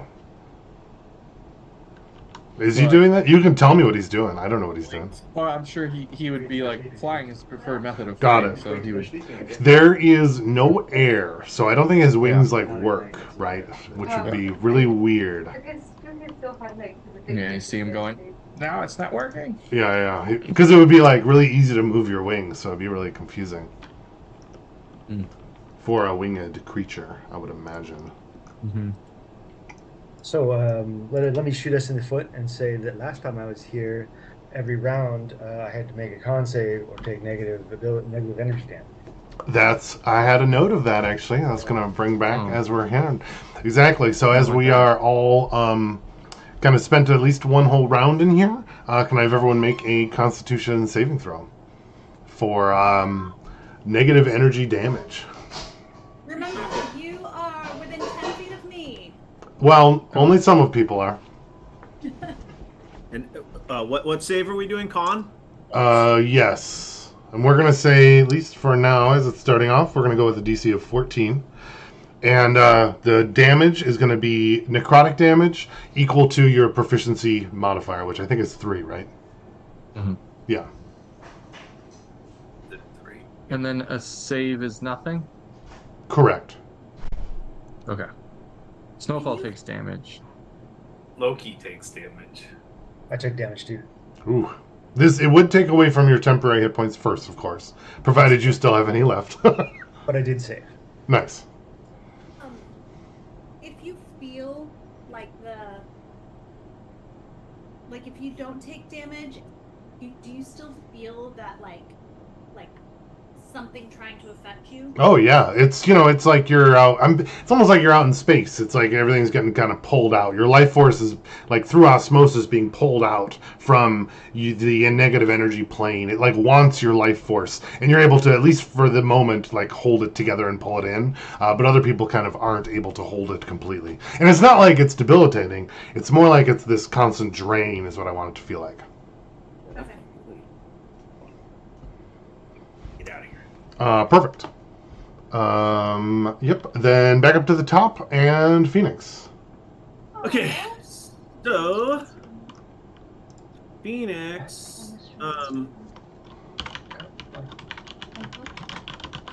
can I do Sparks first, or is he I goes believe after? the rules said Okay. it follows your turn, unfortunately.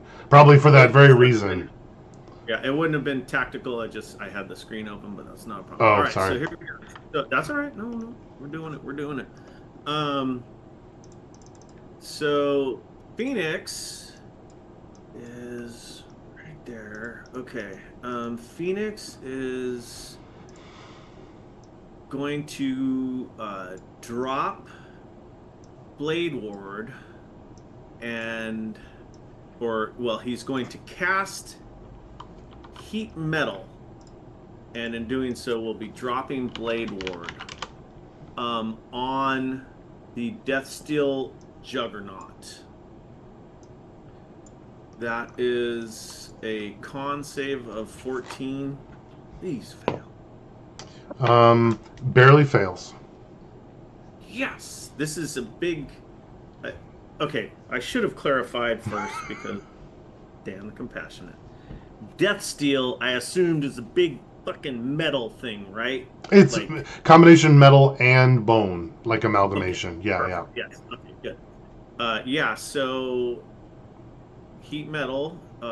This is actually a metal-free Death Steel. No, I'm just kidding. Yeah. Sure. Choose a manufactured metal object, such as metal weapon or suit of heavy armor, medium metal armor. Well, he wasn't born in a factory. Is that important? I'm just kidding. How much damage is it? I just want to clarify. Before That's the old Dan would have done that. No, I'm happy to live there. Absolutely. He's like, no, it's organic metal. Yeah, right. Exactly. Hey, this metal just happened when he was born. Right. Forged into metal. It's birthing metal. Exactly. Yes, exactly. Okay, so it's going to be 3d8. So let me roll that up. 1, 2 of those. 10 and that is 13. No plus there, so 13 fire damage. And yeah, it's starting to fall apart. I'm going to mark it as near death. Don't forget, sorry, with the new round, don't forget to mark off a round from your tracker if you don't mind. And if that was a spell with verbal components, go ahead and mark that off, Travis, too. Yep, that's there. So 26 rounds left. Now, each of my succeeding turns, I can just keep doing that. Bonus action, if creature is holding or wearing the object, takes the damage from it. Creature must succeed on a con saving throw. Or drop the object. It obviously cannot drop an object that it's made of. Well, we'll see. If it doesn't drop the object, it has disadvantage on attack rolls and ability checks until the start of my next turn. Cool. And it's also, the metal is glowing red hot now. Cool. All right, do you end your turn? Or sorry, move to Sparks? So that was my action, and then my bonus action is going to be with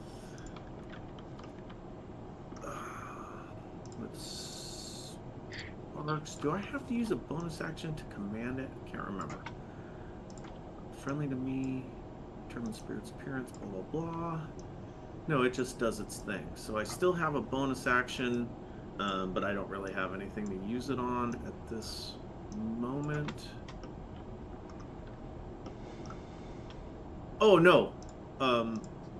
I do have to use my bonus action to command sparks at this point. So what I'm gonna do is I'm gonna tell him to move here.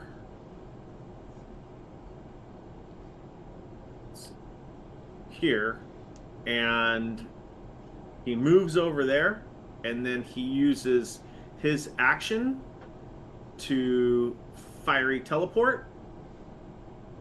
5, 10, wait, 5, 10, 15, back to here, and thus creating a DC, a DC 14 dex. 14. Yep, fails. Dex. He fails. Okay. So, and that was at disadvantage, of course. Oh, Yeah, sure, but I rolled poorly anyway. doesn't matter. Oh, cool. I rolled a 1 out of the tower, and then I rolled a 1 in the tower. So, for 1 fire damage. Nice. Yeah. Perfect. Do you end your turn? I do, and my no. I'm just gonna like point. I'm sorry. Did I miss something? Winter, did you do anything that would have clearly guided Snowfall in terms Nope. of direction? No. Okay, so I am going to just nudge Snowfall and myself like over to this spot here. Yeah, you're able to do that. You can move them both. Okay, cool. You might want to, if you move Snowfall first and then put you Yep. on top, Okay. then it's, yeah. Got it. Okay, Perfect. cool. And that would end my turn. Perfect. Over to Vaclav. All right. I will fly towards obelisk.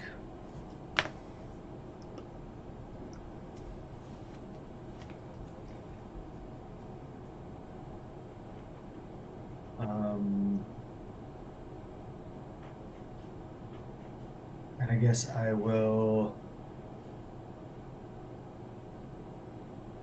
summon a radiant maul to my hand. So just a great big glowing like hammer, like it just came out of the fire, you know.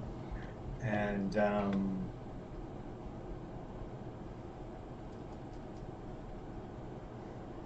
going to cast Message, which is a somatic only spell, Ooh, cool. and I point back at Rosa, and I go, I say, loop the rope over that guy and let Steve handle it. Now, with message, I believe you can reply. Is that correct? That's correct. Okay. Mhm. Rosa, you would have the opportunity to reply if you'd like. So, got it.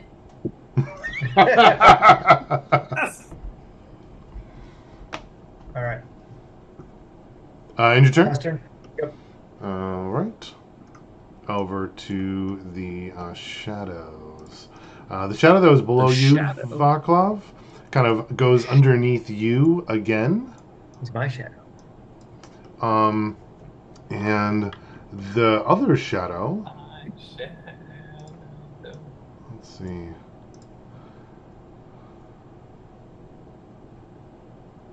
It's not going to be. I think it's going to move next to Snowfall and Phoenix over here. And with that, it's going to. I think Phoenix. Some people could see them or kind of like notice their presence, and it's going to kind of like lash up out of the ground. And what would it even look like? A shadow. The shadow is kind of like the shadow is like almost like going up the legs of Snowfall, and it's like where it kind of touches, it almost burns away. What's Snowfall's armor class? 17. Yeah, it makes an attack, kind of like burns and kind of pulls the positive energy out. The first one hits. It's like a suction of energy, and it does 12 necrotic damage. And its second attempt seems to fail. Daniel, quick question. As I'm moving, am I seeing anything else out past those little flesh birds? I forgot that you were moving. Yeah, thanks for reminding me. You are. Because you have 120 feet.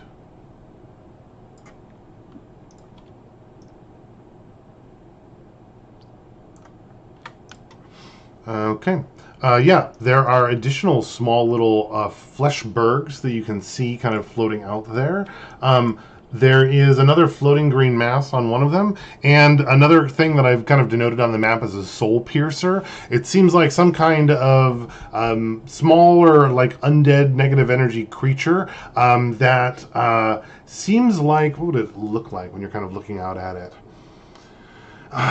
It's I don't know what it would look like. Hang on, let me think. Call it a soul piercer. I did.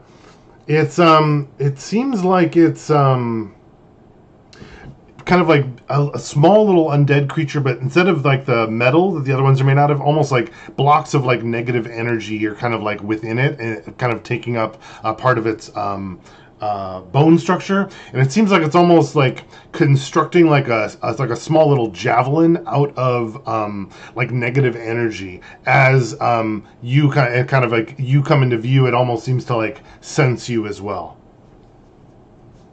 Okay, so it looks like a creepy dead child or something. Yeah, exactly, and it seems like it's you know, gonna be using some kind of ranged attack on you. It would be your guess. Okay. Perfect. Was the shadow's damage to Snowfall was necrotic? Necrotic. Yeah. Okay. Okay. Winter. Oh, yep. Winter snowfall. Does my blind sight reveal anything else with the shadow? Because it's in my blind sight range. Well, it would certainly be very clear to you. Would it reveal anything else? Hey, baby. Can you make a perception check? Sure. No, that was a natural one. Oh, I think in this case, no, but remind me again the next round. I think you'd have another chance to discern some additional information. Okay. I will fire at the Dark Steel Juggernauts and definitely miss. I'll try to fire again. Oh, there we go. 22 to hit. That'll hit. And then Snowfall's going to add his bonus acid damage. Ugh. What a terrible roll. 6, 7, 8, 12 damage. Oh, yeah. Acid, Solid hit, magical. but it's staying near death, and still definitely focused on Rosa and that positive energy, or the radiant that's kind of like glowing from your sword. You said 12 damage? Yeah, total. Perfect. I guess I'll have Snowfall try to bite that thing in front of him. He's at disadvantage, right? If he's poisoned. Damn it. The first one was a natural 20. The second one, though, is 14 plus 6, so 17. That will the hit. shadow. That will hit. And that is 8 acid damage. Or I guess piercing acid. Yeah. It surprisingly has some kind of like form as it gets bit. Like he's able to like bite into something, shake it free for a moment, but it's still going after Snowfall. Cool. And I will end my turn. Okay. Yeah, Death Steel Juggernaut's going to swing at Rosa with its huge metallic arms. Oh. What's your armor class? Yeah, go ahead. Wait 1 second. Does the heat metal? I'm looking it up right now. I believe it gave it disadvantage, if I recall. Oh no, that's on my turn. I can use the bonus action. Never mind. Yeah, but it is a disadvantage on attacks, right? Yes. Yeah, perfect. And Rosa, your armor class is like 20 or something? 20.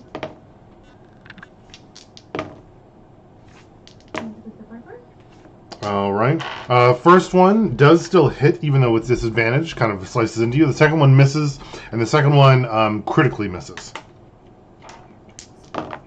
But you'll still take 15 piercing damage. And it will attempt to grapple you with that. Can you make an athletics or the other one, the dex one, acrobatics check, if you choose to.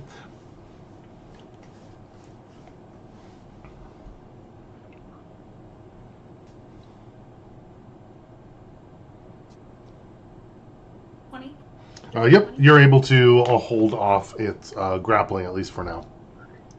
And when it goes to grapple me, and it kind of like look down at where I got pierced, and I sneer, slap, like smile at him, like, ha. Perfect. Okay, over to Rose's turn. And okay, how did he try to grapple me? Kind of, he's got these big like spears for arms, so he kind of like tried to like almost impale you, and then like wrap around it in this with like the other arms. Okay, because it was rolling right into my turn, I'm taking the rope that I had with me, and that's why I'm smiling at him, right? And I'd like to do some kind of like, like reactive maneuver to swing that rope and wrap it around that spear-like contraption that he tried to impale me with. Sure. I like that. Go ahead and make a melee attack, like with your without the magical bonus of a weapon. Okay. See if you're successful. So just like my modifier. Yeah, proficiency and strength. Like an unarmed attack is what I'm thinking. Yeah. Dirty 20. Perfect. Yeah, you're able to wrap it up in its form. Yep.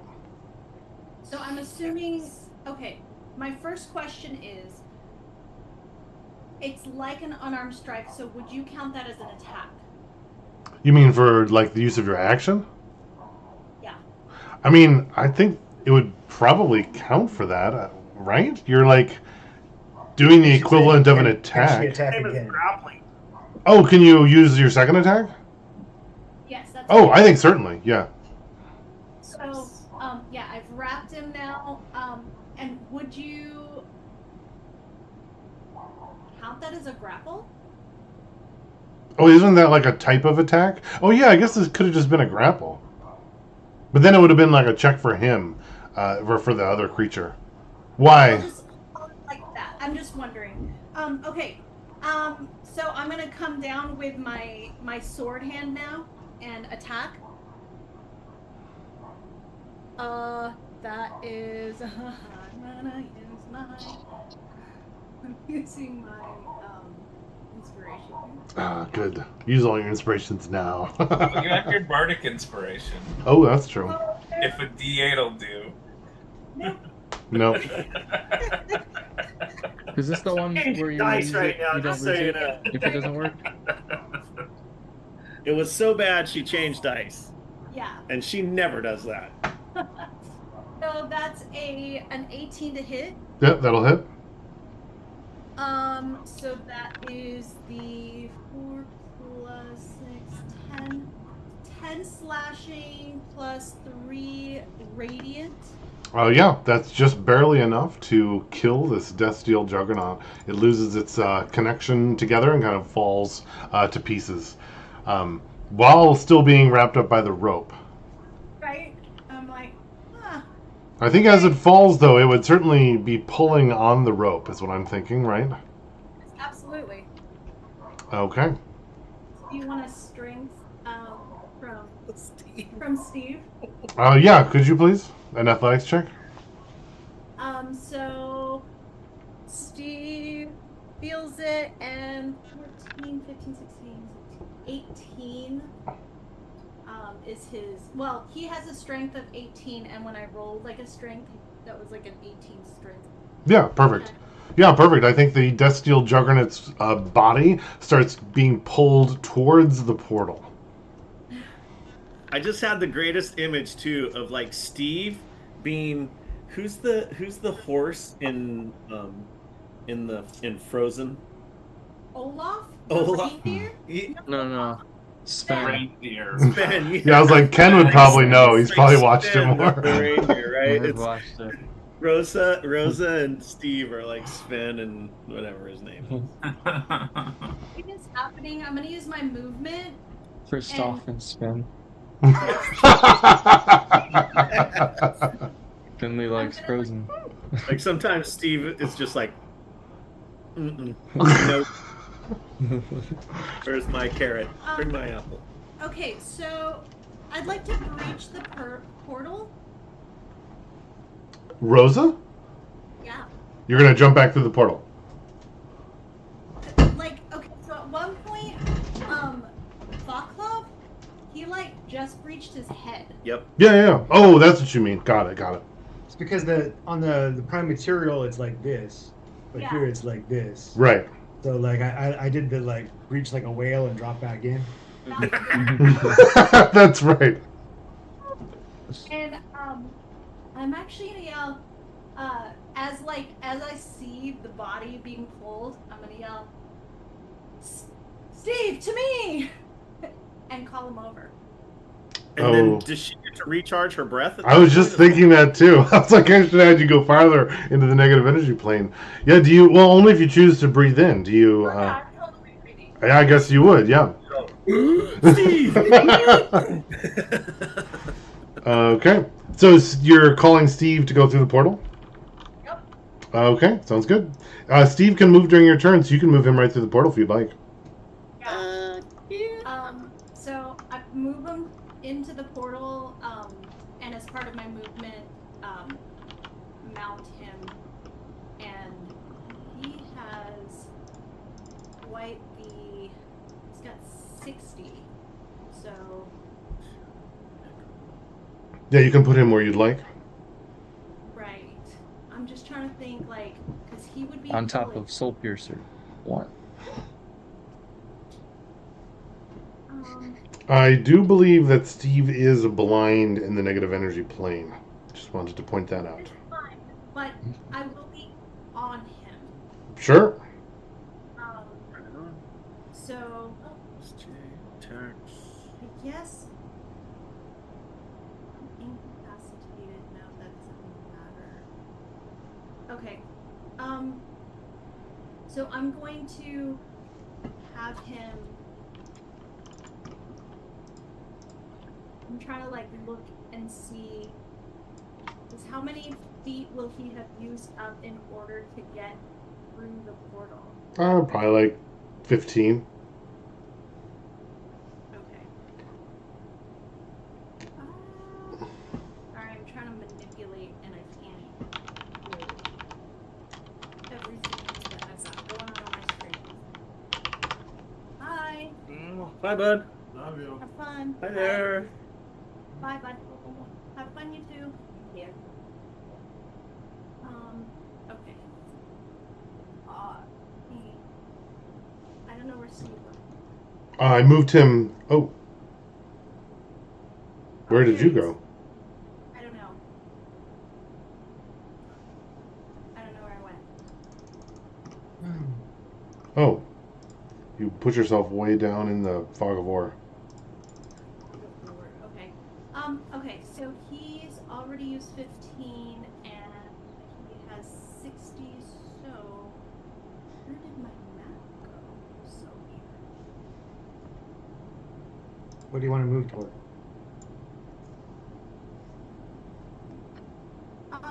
I'm moving towards the obelisk. Go on. So 45? Yeah. No, we can do that. Did Rosa see the lighter areas on the ground? I don't remember. So Rosa saw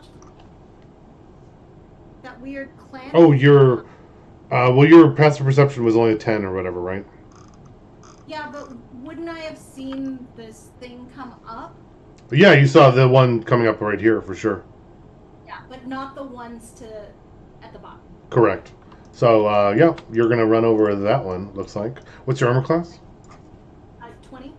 Sorry, what's Steve's armor class? Steve's is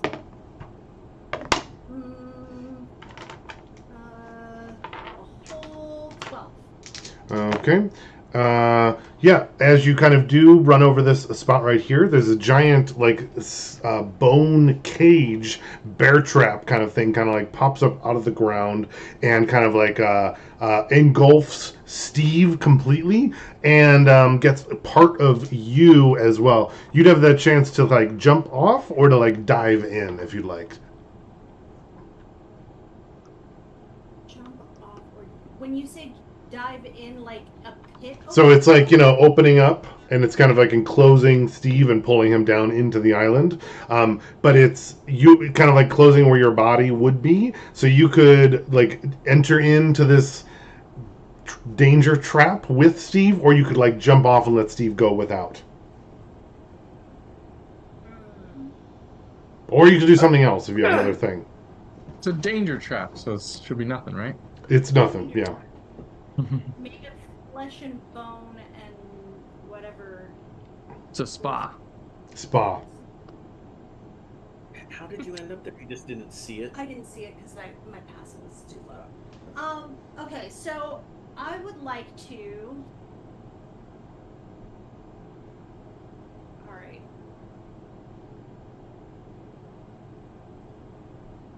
Okay, I'm gonna jump off of him, but I still have the rope attached to him. So I'm like, no, but he's. Okay, if you shout out no, that will cost some of your air. I am not. It's a mental scream. Got it. You should scream, Artax, don't give up. You can't give up. While you're pulling on the rope. But I'm. Can't you just dismiss? Huh? Like, Yes. just dismiss them and resummon them, right?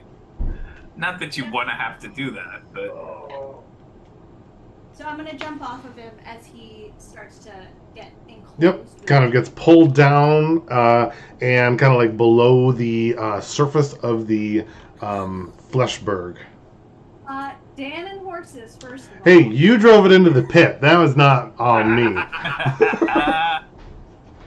You're like, hey, Steve, I know you're blind and we can't talk. Why don't you come into the negative energy plane with me? It's going to be so fun and not traumatizing at all.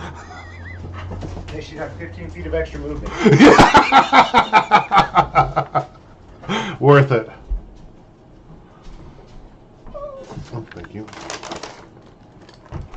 Perfect. Do you end your turn? Yep, that's my turn. Okay. And I think with the Death Steel Juggernaut dead, it's probably out of combat. So if you want to tell me what the intentions are next, I think we can. Well, I'll kind of go through Rosa. Oh no, that was Rosa. So there's two shadows and a piercer, soul piercer. Good point. Yeah, I take that back. Yeah, go. That makes sense. Loki, go ahead. all right. I am going to move up to Winter and strum on the harp that I still have within touching him to give him bardic inspiration and strum charge. And then swap for the short bow and shoot at the obelisk. Okay. Go ahead and make an attack. Wow, that was a really good roll. The attack was 18 plus 7, so 25 to hit. Yeah, that would definitely solid hit into the obelisk. And for max damage for me, 16 Oof. radiant perfect. damage. Vaclav, would you remind me? You did 5 last Yeah. time? Yeah. And Loki, what did you do? This time I 16. forgot. 16? Yeah.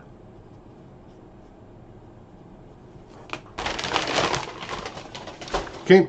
You kind of clearly a center of mass, kind of just caught a spot that, like, that just cleaved it kind of perfectly as like a big section of the obelisk kind of like shatters off and breaks. as it does that, the ground and the Fleshberg below everyone's feet significantly loses its like consistency. Can I have everyone just make a D10 roll for me and put it in the chat? I'd like to know if the area you're standing on disappears or not.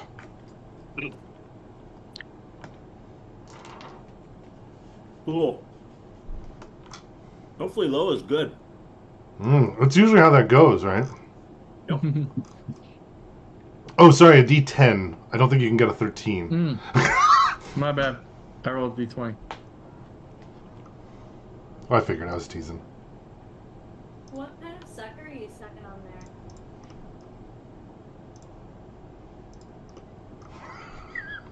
I don't think you heard. I don't think so either.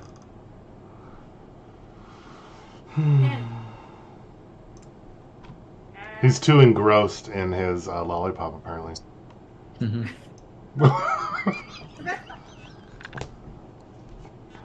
Abby wants to know.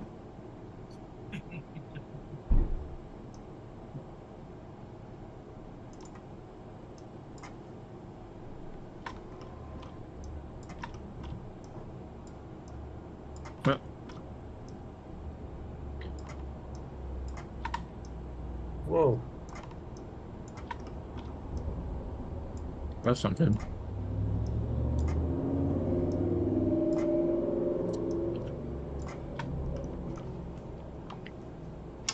Okay.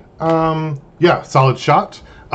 Significant portion of the Fleshberg collapses and kind of like slips away, kind of like dissolves kind of into nothing. Rosa, the ground below you is kind of like falling. What would you do in this instance? Okay. Do I also get this sense that like okay. It's falling. As though it's like dissolved away. It's like sand, like the sand castle, and the kind of the wave hit it, and the ground is going quickly. You'd have like a moment of reaction if you'd like to do something, or you can embrace your fate. I think what I'm gonna do is unclear and just out of Actually, maybe I should just continue going in turn order. I think I'm going to do that instead. okay. Cool, because everyone else would certainly see that. Loki, it's your turn. Anything else? Yeah, you'd see all this kind of happen. Looks like Sparks, Phoenix, Snowfall, the Shadow. They're still there, but they're kind of like starting to fall towards what appears to be the infinity of nothingness below you. Now that you can see a little more clearly into that space. Similar with Rosa. So gravity's pulling them towards like the middle of, or out into nothing, and not like into the island. Correct. Well, it's not gravity, right? Because it's bird magic, so it's pulling just down relative to the character's like knowledge of where ups and downs are. Right.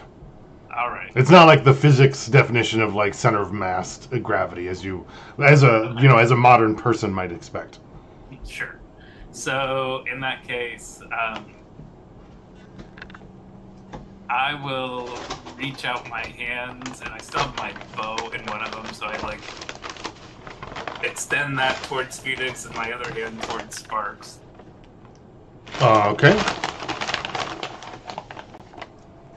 And yeah, I mean, I've used my action and bonus action, so I think you've used your action to attack, right? right. So, like reaching out for them to give them something to grab onto, or Definitely. to try and grab at them. Interact with object. Right. The object being me. Perfect. So you're kind of like, I'm picturing you're kind of like reaching out, available. You're gonna use their action or like help to pull in to give them assistance, right? Right. Perfect. Okay. With that, end of the round. Go ahead and everyone make a Constitution saving throw. Looks like Rosa's moved, so it looks like you won't have that bonus. It's and I forgot to ask this with the last round. Does Rosa's giant radiant weapon offer any protection from that? It does not.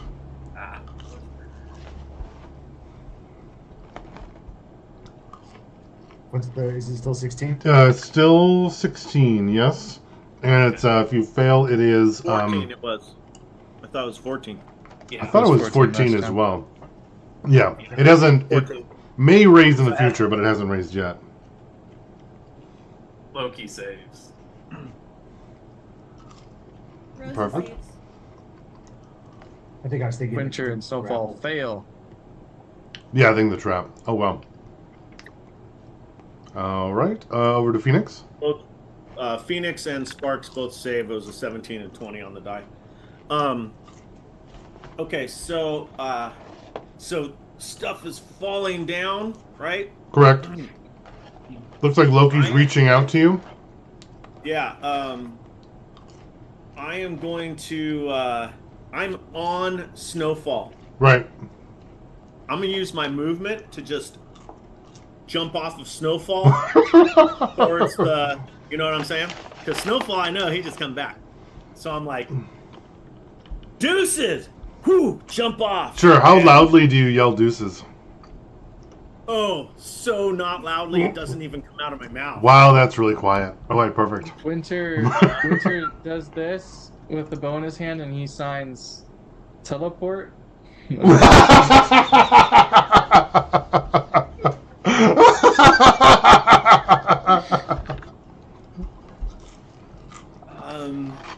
But that has to happen after my turn, and I need my turn to happen now. Right? I got you. I got you. I'm seeing it. Yeah, because it's all one turn, right? It's like mine rolls right into his. Dan, how would you play this? Like, if I use my turn, then would I be falling, or would it be my turn? And I think if you're going to be like, Sparks' Sparks, teleport us out, I think that counts as like you can finish and then you'll. a blob. Okay, cool. Okay, I'm gonna then say. that changes everything. Mechanically, that's great. And then I take 18 seconds and go, thank you very no. Okay. So Winter's like, teleport. So yeah, so we do that. So but fuck no, the teleport has to happen afterwards. No, in order to do my turn, I have to leap off of Snowfall right now. Fine. So I'm gonna do that. Winter just doesn't think like that. Winter's like, Yeah, you you're. can still do whatever you want, Travis. Yeah, but Winter's. Yeah, absolutely. Winter doesn't know that. Yep. Yeah, no, this is great though. I'm going to. Okay, I have to do a little bit of math here with the measurement. Okay, so for me. Okay, I'm good there. I'm good there. All right.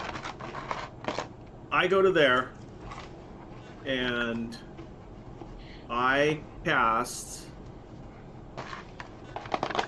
Aura of Life. It is a 4th level spell,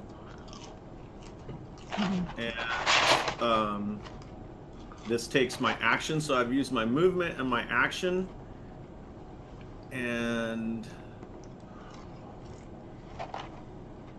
an aura radiates from me within a 30-foot emanation for the duration. While in the aura, me and my allies have resistance to necrotic damage, and our hit point maximums can't be reduced. I don't like this at all. If an ally awesome. with 0 hit points starts its turn in the aura, that ally regains 1 hit point. What? That's too good. I'm gonna rule that it's impossible. What's the size? No, sorry. This It's is level 30 4. foot. 30 foot. Radius or? Yeah. Yeah, Oh, so 30 it's 60 radius. foot? Oh, Jesus Christ. Oops. Wait, it says 30 foot. It's a 30-foot sphere. Yep. No, it's Oh, not 30-foot sphere. Oh. 30.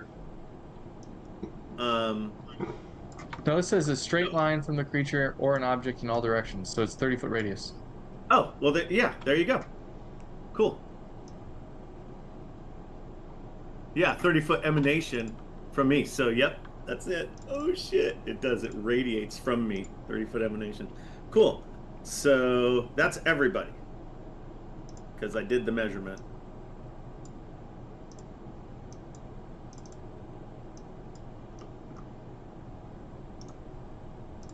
What is Yeah, this if you- thing radiating? And Oh, Aura- cool. Oh, I can nice. do that. radiates from me an aura of life. What does that do? Positive energy. Yep. Sending out positive vibes, y'all. Power of the child. We all have That's what resistance it to necrotic damage, and if we're at 0 hit points, we regain 1 if we start a turn there. Oh, cool. Yep. It's what is it called? Positive energy thing? It's aura of life. Oh, sorry. And how long does it last? I, of course, call it the aura of the child. 10 Up minutes. to 10 minutes. And I'm guessing it's concentration, right? Concentration. When he says it, he's like, step And then he uses up all of his air. Yeah. But then he can't die. He just dies every turn and comes back. Oh, except the spell would end, so it wouldn't work. That takes me down to 24 rounds left before suffocation begins. I heard suffocation's not that bad. It's really not. And then, so that was movement action, and then bonus action. Bonus action. Can you use your bonus action to direct? Yeah, don't you have Yeah. to direct? Yeah, that's what I'm trying to pull it up here, but it doesn't matter. Sorry guys, but he's going to fiery teleport. How does Phoenix direct him to do that in this case? Is it just like point kind of a thing? Our souls are bonded. Oh, got it. Okay. What's happening here is happening there. What's happening there is happening here. I just looked that up because we were talking about the communication thing, and he doesn't speak. We're just doing our thing. Tyler Durden. Yeah, exactly. Hmm. His name is Tyler. Okay, and then so he's going to teleport 15 feet to next to me. Winter and Loki and the Shadow. Well, the shadow will join if you're giving it the option. No. Winter and Loki Rude. both scooted with him so that they don't take any damage there. Oh shit! He was next to Snowfall as well, so Snowfall would just go bling. Yep. Snowfall would end up underneath me. Okay, cool. God, what a move. Travis, good thing you're so wise. Thank you, Ken. Good thing. I mean, thank you, Winter, for the... Do you say that out loud I again? speak sign language. Yeah. Absolutely, I speak it. I just burned like 18 rounds. Worth Why it. can't you hear me? Why can't you? Winter. Winter. Yeah, I like that. Did Perfect. the shadow fail a dex saving throw? Because it takes burn damage. Gotta have that 13. 2 damage. Yep. It saves actually. Okay, well that's good because it would have only taken a 1 anyways. Hmm. And yeah, Perfect. that's all. That's all. Perfect. Over to Vaclav. All right. Well, to no one's surprise, I'm gonna swoop on the top of the obelisk and start hammering it. Okay. So 2 attacks. 13 and an 18. Before you do that, can you make a quick perception check for me? Wow. 18. 18. Yeah, so you saw when the Loki's radiant bolt hit the obelisk as well, and the rest of the party seemed to be doing something over there. You would assume they would have been like screaming and crying out, but it was probably, gracefully silent in this case. But you did kind of, as you were looking around, you were kind of like separate from the group here without having your horse being, engulfed in a trap, and had more opportunities to look around. seemed like before when you kind of came in, it was just the void kind of looking around. But like briefly, right after the bolt hit, it's almost like you could see, like there was almost like a veil that was like gone for a moment, and there was like you could like sense or see like outside of it, as though your witch sight goes out to 120 feet, and there was like a barrier closer into that, and like you briefly got a sense, almost like when you originally met the blacksmith, or when you like meditate into like the great beyond, as though there was like some immense power like on the other side, like searching, but then again it was like the barrier kind of like was back, snapped back in again. Okay, did I actually see anything? You would have seen like you know, like original Star Wars, like opening scene when like the Star Destroyer is going over. Yeah. Like it, almost like there was like something like moving fast and like enormous beyond like the size that you could almost comprehend as it like blinked away. Okay, so I just got a sensation of movement And like something Beyond. huge and like large. out Yeah. beyond my vision, huh? Yeah, yeah. Okay, well,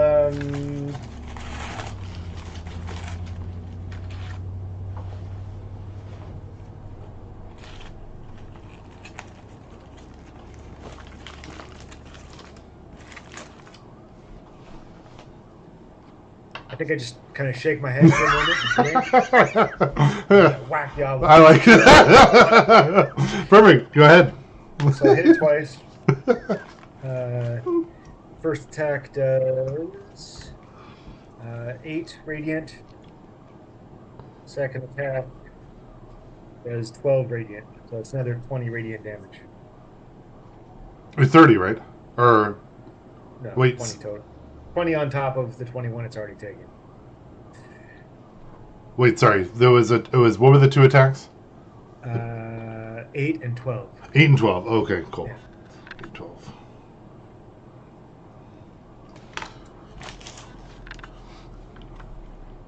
All right. The obelisk kind of shatters. It like loses its like connection and like breaks in its spot. And with that, it seems like whatever was holding the Fleshberg together kind of like breaks with it. Okay, dumping all my party into the abyss. It appears as though that is the case. Yes. All right, mission accomplished. Let's go home. This is how he's getting The inspired. spires are mine. Comes back. Well, I tried to save him, everyone. I don't know what happened.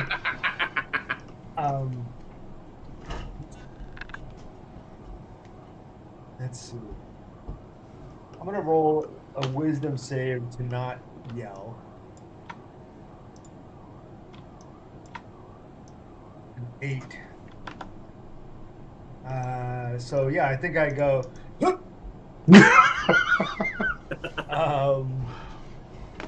Probably cost you a round or two. Yep.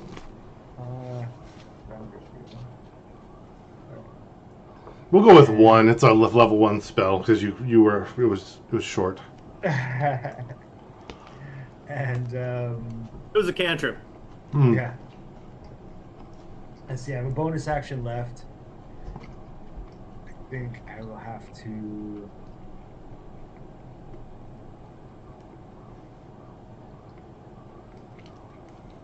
Go after him. Let's see, actions. Okay, yeah. Right. It's next job. So.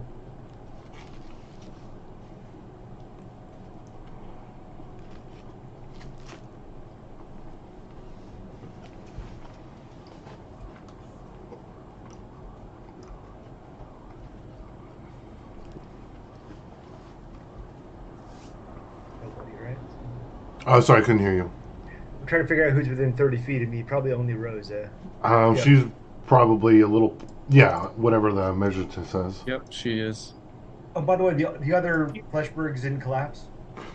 The one they looks like the ones that were kind of partially close did, but it does seem like there's some farther off that, like the ones on the edge of your vision stayed.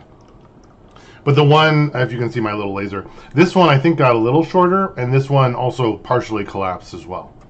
Okay.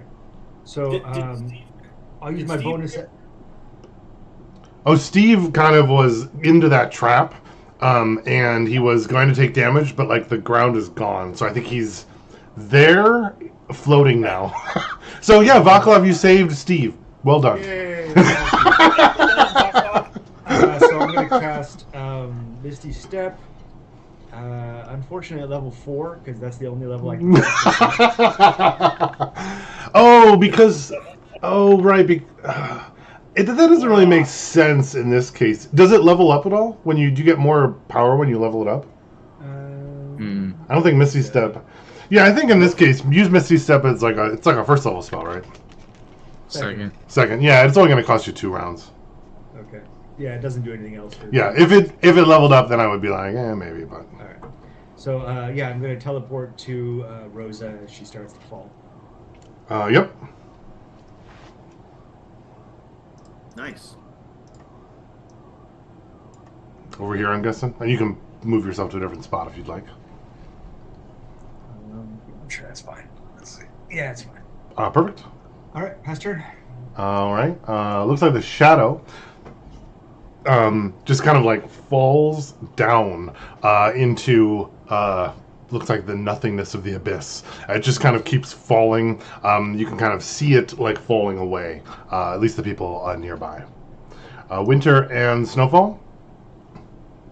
Did I get a good look at this time when it started falling away? Oh, go and make another perception check. 23. Yeah. 22. Yeah. It seems like it's like the form of different creatures, but it seems like it's like keeps returning to a particular shadow's form. Like it's a particular tall, like humanoid, like returning to almost in different like emotions or different like stances as it's kind of like going away, and then it would go past out of your vision before you could see it. But it seems like it might be something in particular. Shadow might be your guess. And then the obelisk, is it still there shattered, or is it... It is gone. It's probably falling in pieces as well. And you would be starting to fall as well if you... Yeah, that'd be your... What are you up to with that? Try to grab the Juggernaut corpse. Yeah, it would also be falling with you, but you're certainly welcome to grab it. Want to try to throw it the other way. Throw myself into the portal, I guess. Oh, like use it as yeah. Start off. I like it. Acrobatics or athletics, right? Yeah. 20. 20? So he does like a 20, yeah. Legolas, like running up the stairs. Runs up the corpse of the Deathsteel Juggernaut. Yeah, you are successful. You run up the corpse of the Juggernaut, dive through the portal, and make an acrobatics check. See if you can land gracefully on the ground out there. Or another one? Yeah, second one, because it's like a separate thing. 8. 8? Yeah, you maybe not quite as graceful, but no one's there to see it, so you don't fall and have anything bad happen to you. But I'm going to put you like over here. We'll just kind of remember that you're back up into the cavern. You have air and you can hear sounds again. The quiet of the cavern is refreshing, yeah. As I'm leaping through, I'm going to direct Snowfall to fly that way and go. So what do you mean that way? Which way? Towards the portal. Oh, into the portal, not away from the portal. Okay, No. Into the portal. got it. So then it's Snowfall's, right? Yeah. Does Okay. he try Snowfall is unable to through? fly. Yep. All right. Well, then that probably ends my turn. Got it. Okay. Phoenix, are you still on Snowfall? Or do you let go of Snowfall? Snowfall is falling. Not at this point. Everything's falling. So. Okay. Phoenix and Snowfall kind of fall away into the abyss.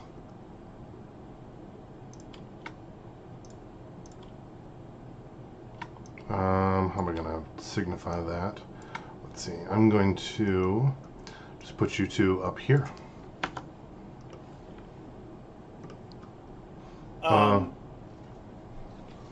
As we are falling away, would I be able to use a reaction to grab Sparks? So that he can fall with you? Yep. Sure. Okay.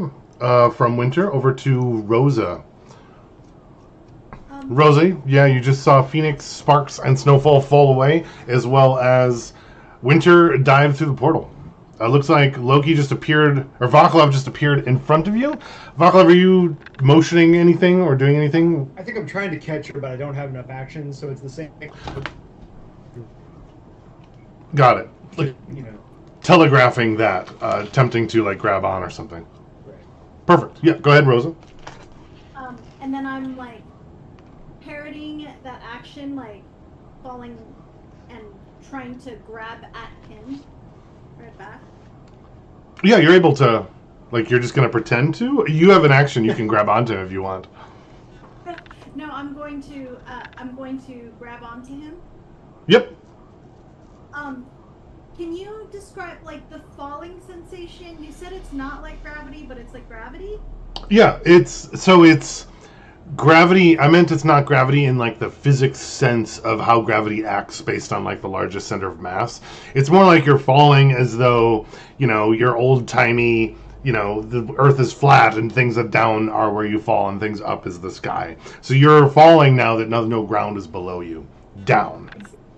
So still Even though down and up are kind of like the same-ish, but in this particular sense, maybe it seems like they're not. Or at least you haven't convinced yourself that you're able to break through that illusion, like maybe Vaclav has. Okay. Then like I'm grabbing onto him, but my attention was like at Steve. He was already below me. Right. So it's below both Vaclav and I? Yes. Okay, so I still have this rope attached. I believe you do have the rope attached to you and Steve, right? Oh no, now it's attached to you and the Juggernaut corpse, right? Oh no, I thought you let go of it because you wrapped it around the corpse. Yeah. It's The Steve and the Juggernaut Juggernaut. and Steve are tied. Right, that's what I thought. Juggernaut and Steve attached. They are connected through a rope. This is so weird. Okay. It is so different than I thought, as usual.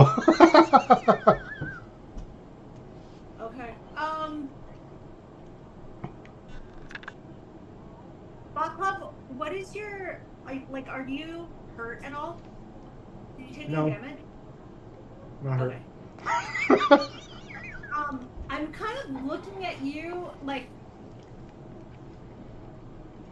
there's a shadow that's by us, which I'm assuming now It would have been see falling as well. It's falling as well. I think from your perspective, you're dangling from me. Yeah. And from my perspective, you're trying to sort of fly away from me. Yeah, so I'm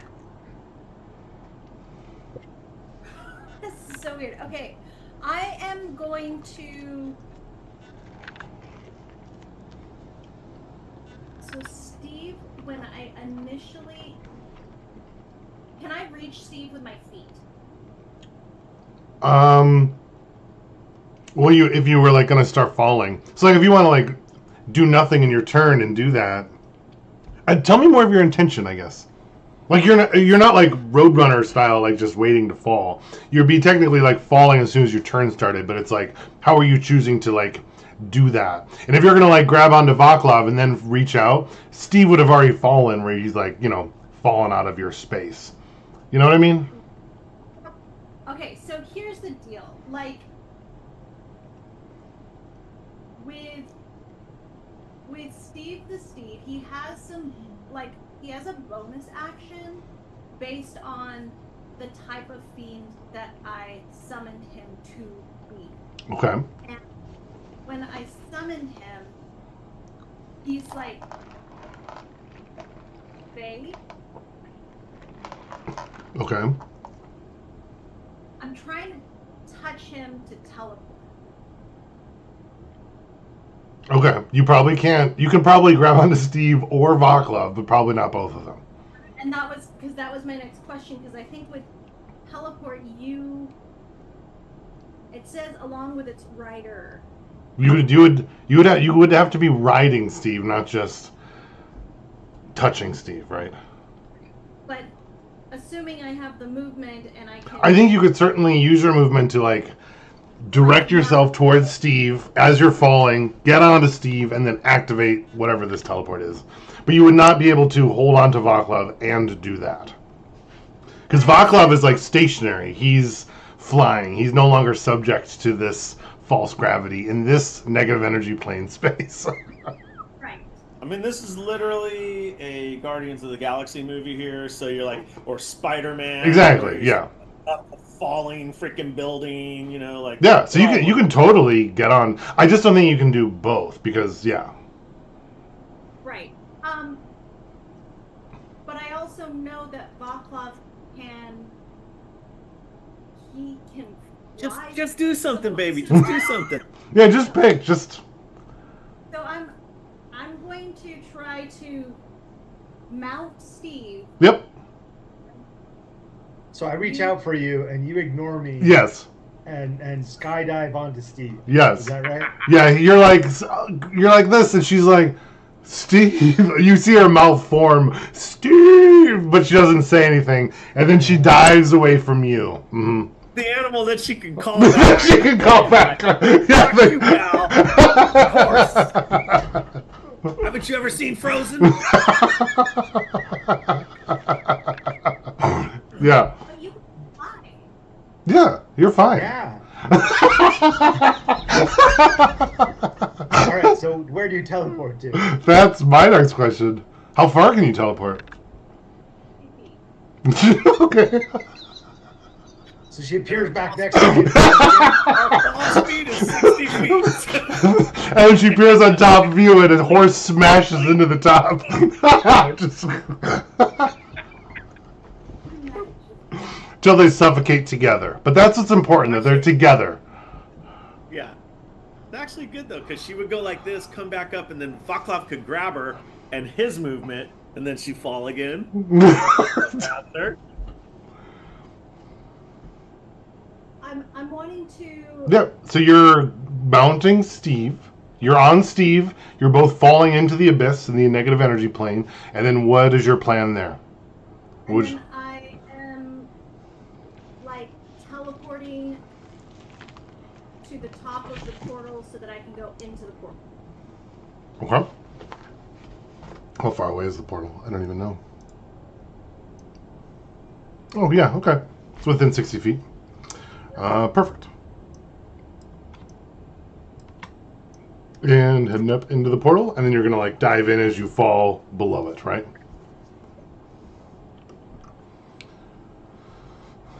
Okay. And you're going to go through it. You probably have quite a bit of your movement left. The teleport, is that... I just wanted to see what that looks like. You can like teleport probably just like into the portal-ish. Is that like... Or... It's a one-time Steve teleports along with its rider to an unoccupied space of your choice up to 60 feet away from itself. Got it. You can do that every round, or how often can you do that? That's just the one. Oh, one time per like long rest or something? Oh, got it. Okay, cool. Okay, yeah, then you teleport, and you appear, next to Winter on the unstable ground in the cavern. Looks like Winter is recovering from a poor landing, but he looks like he's pretending like he was perfect in his landing. And Or, I'm like, or Snowfall. And then I'm gonna poke my head back in. like, Phoenix! I didn't Perfect. hear anything. Didn't capture, or I did All right. from Rosa. Is it the end of the turn? Yep. Yep. Perfect. Over to Loki. Where's Loki? Yeah. Loki is near the Deathsteel Juggernaut corpse.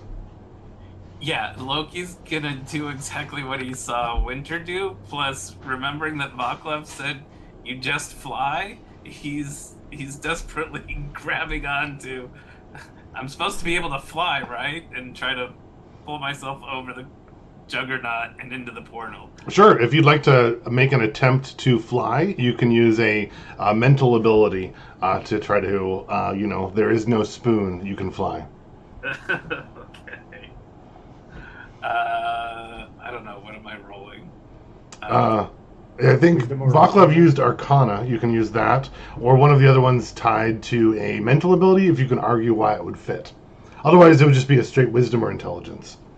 All right. Well, I would think that, Arcana works. Yep. So that would be a 14 Arcana. 14. You're not able the sense of the gravity still kind of overrides your natural senses, and you're not able to fly, at least from how you're moving around. Okay. But at the same time, I'm doing... Yep, like, you can make that same move that- athletics or acrobatics to pull a Winter and climb over the floating corpse of the Destial Juggernaut and dive into the portal if you'd like. All right.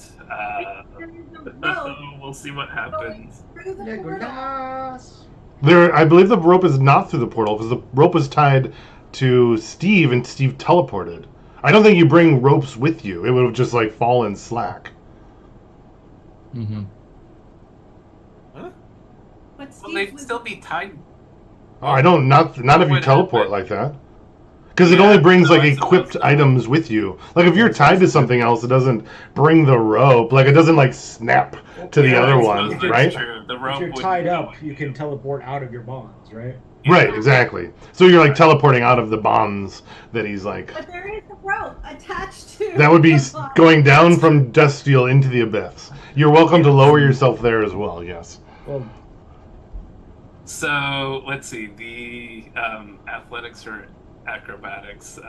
We'll do acrobatics. It's whopping 10. Whopping 10. Yeah, I think even with that, you're able to just barely kind of make it through, throw yourself through the portal, and land into the cavern. you are compassionate. Well, I mean, I would be like, it's not that much more than a movement, so. Yeah. Um, And I think the bigger question of Vaclav and Phoenix still remains, so that's what I'm Right. curious about. so I passed my wisdom save, where I got a 17 anyway. Or my, con save. For the negative energy. Oh, perfect. Yep, up to the top. Go ahead and make your negative energy, but that would only be Vaclav and Phoenix, I believe. Right. Phoenix, can you make your Snowfall. Constitution save and Snowfall? Oh, con save. Sorry. So on Phoenix's turn, did Sparks not just teleport them out? I do not What? believe they did. He, All right. They just let themselves fall. Okay.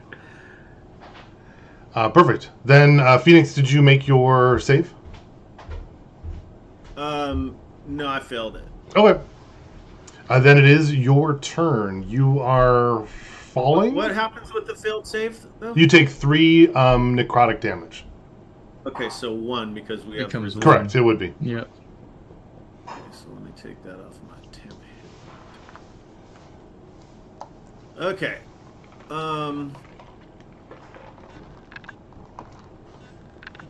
Man, now I'm thinking, why didn't I just teleport out? What- I thought that we still had. Yeah, no, the entire thing went away after I was more than 15. Fuck, we could have. I don't know. No, because I cast the aura. I moved, cast the aura, then the obelisk got destroyed and everything went away.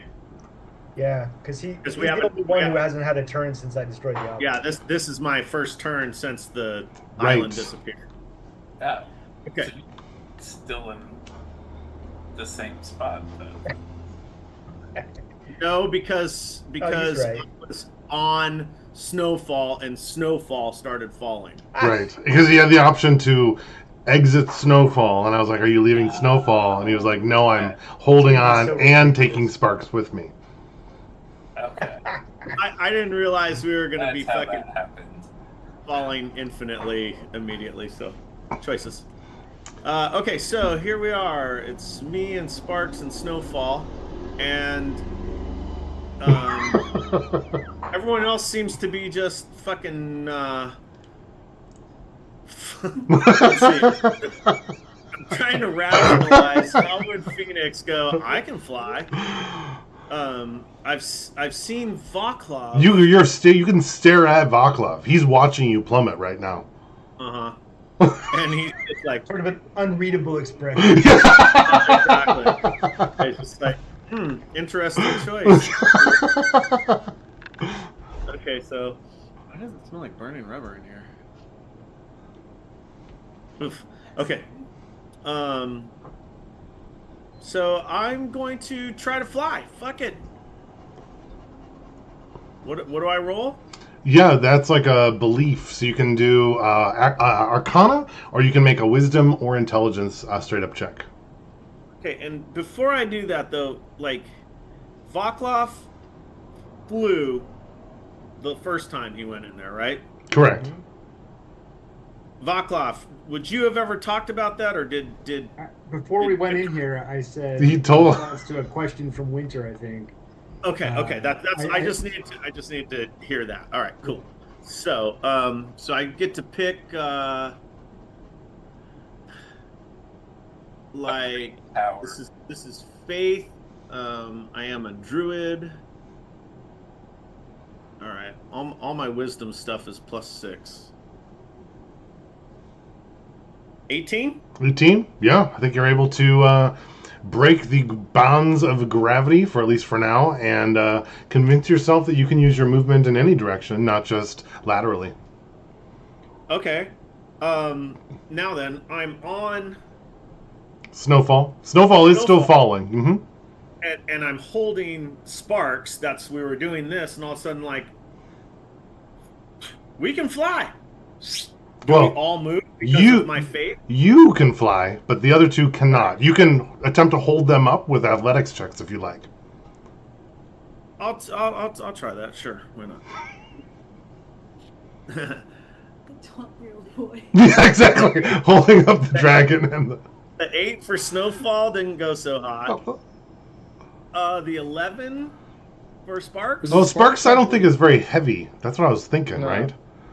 So I think you're able to hold on to Sparks. He's like hanging off your arm. He's but, literally a spirit.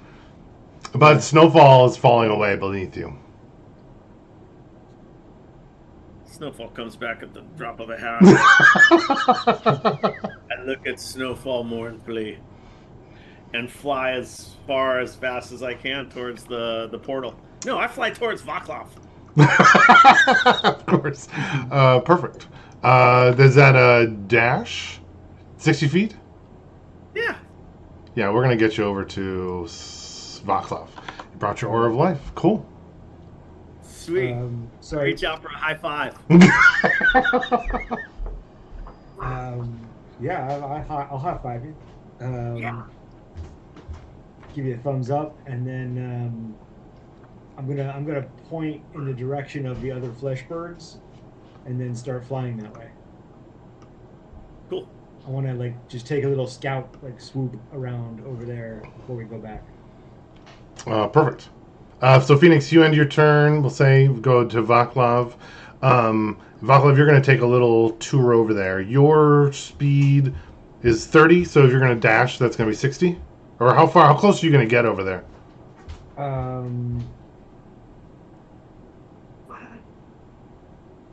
Probably no closer than 30 feet to any of the islands. I would stay away from the poison gas. I would go north instead. Like up there in that direction? Yeah. And I don't know if we can come out of combat or sort of semi out of combat. Semi, yeah. You can throw negative energy at me or whatever, but like I just want to take a quick swoop and go back. Perfect. Can you make a perception check? Yep. Hi, Dina. And is I know she can. she can't hear me. Or you? Is Phoenix coming with me? Yeah. Okay. I'm absolutely keeping that Aura of Life going, dude. We're the 15. freaking That's right. product machine. 15 perception, and we're sort of shoulder to shoulder, I guess. Hey Dan. Yep. So I'm currently I'm like dragging Sparks along with me.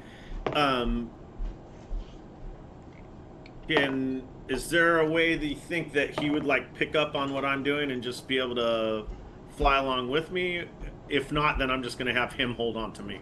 Would you like use your connection to share with him your discovery? That's on. I think you could, yeah, for that for sure. Okay, cool. Okay, cool. Phoenix and Sparks, you guys are going to scout around. Looks like there's a couple like of these little tiny floating fleshbergs around.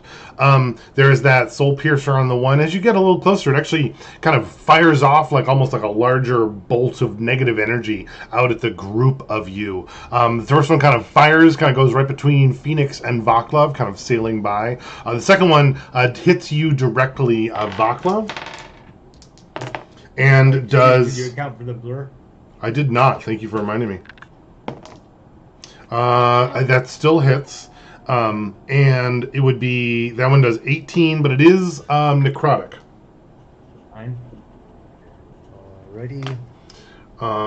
Cool. And it does look like... would you push on, or is this as far as you would go? I want to do a sweep around the back of that one, probably. Go a little bit past the one that the creepy child is on. Yep. Piercer. For sure. I'm going to move you over here. And we're going to kind of see... Let me see how far that is. Actually, put you a little farther over here. When that freaking bolt like flew out towards us, I would definitely be maneuvering me and Sparks behind Vaclav, because if I get hit, there's a good chance we lose our aura. Got it. Yeah, I think you can probably attempt to use him as cover, maybe. We'll see. Cool. Looks like there's another Fleshberg. This one has a couple of those green masses on it. You can kind of go wide, around there, but the Soul Piercer is going to continue firing at you. Can I use that other Fleshberg as cover? Like, well, I guess I'm moving anyway, so it doesn't matter. Yeah, So, it would be... Go ahead and take a shot. Yeah. And that is at disadvantage. Wow, 16, 17. That's a solid roll right there. Ouch. And that is 11 necrotic energy damage. Okay. That's after the adjustment? No, that's before. Oh, okay. I'm not doing the adjustment. That's your job. Alright. And you continuing on, or what direction from here? Oops. Goes on and on, huh? Is that as far as I can see?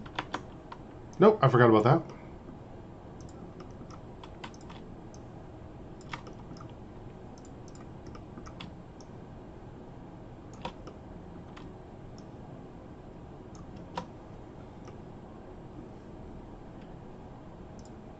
Okay.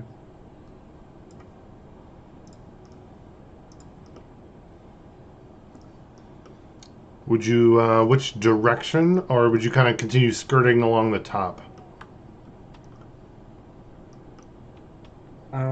I think we'll go out wide, keeping our distance from the green masses. So, something like, yeah. Or if you want to put it where you think. Yeah, I mean that's the idea. Is let's see, I have a laser here. So like, come around like that, and probably head for home back here somewhere. Got it. Oh wait, what is body now? Oh, thank you. Can you make a perception check? I had a 15. Perfect. Looks like there is some kind of like corpse on the ground there, kind of floating on top of the Fleshberg. And it seems like the floating green masses are kind of like circling around it, at least from what you can tell here. Interesting. Yeah. Oh, also, can you do? Can both of you do? Well, it's only like 1 damage for the necrotic energy, but go ahead and roll like 3 of those Constitution saving throws. And it is going to get stronger, so we're going to move it to DC 16. Failed 1. Fail. And for every fail, it's only 1 damage. But 2 fails and a pass. Um, So only 1 damage then. Total. Ken, you were like watching. Are you like telling us what? Well, he wouldn't be able to see any of this because he can only see 120 feet with the potion. So he would poke his head in, and there would just be nothing. But you can see. Yeah, I was going to come back and certainly say that. Okay. So Winter, Also, it looks like probably Vaclav and Phoenix are done for. They're dead. Well, if I poked my head in, I would have seen them fly up, right? So I saw Phoenix fly as well. Oh, based on the distances? Good Yeah, question. it was. They were only like 40 feet away from the portal when that happened. Go ahead. Oh, just one more thing. Also, and it just dawned on me. Snowfall never had a chance to believe he could fly, and he literally can fly. I was thinking about that. Could Right. Snowfall, like, I just saw 2 people without wings start flying. Yeah. Can I start flying? Oh. You know? Sure, go ahead and make a check. Nope. No. Definitely not. Do we He only psyched get one of himself those? out by not mean- flying. Maybe at Yeah. some point he flies, but now he's completely alone in the dark. He is completely alone in the My dark. That is sense of true. direction. Winter, do you know when Snowfall dies?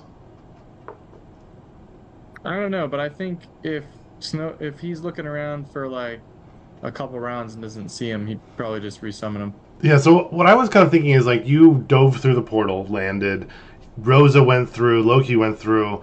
I feel like you would at least like talk, say something, and then look back. I don't think it would be like immediately looking back. So in my mind, I don't think you'd look back. I think they'd already be gone by that point. You know what I mean? Because they went like pretty quick on their scouting mission. Yeah. So then, I'd resummon Snowfall.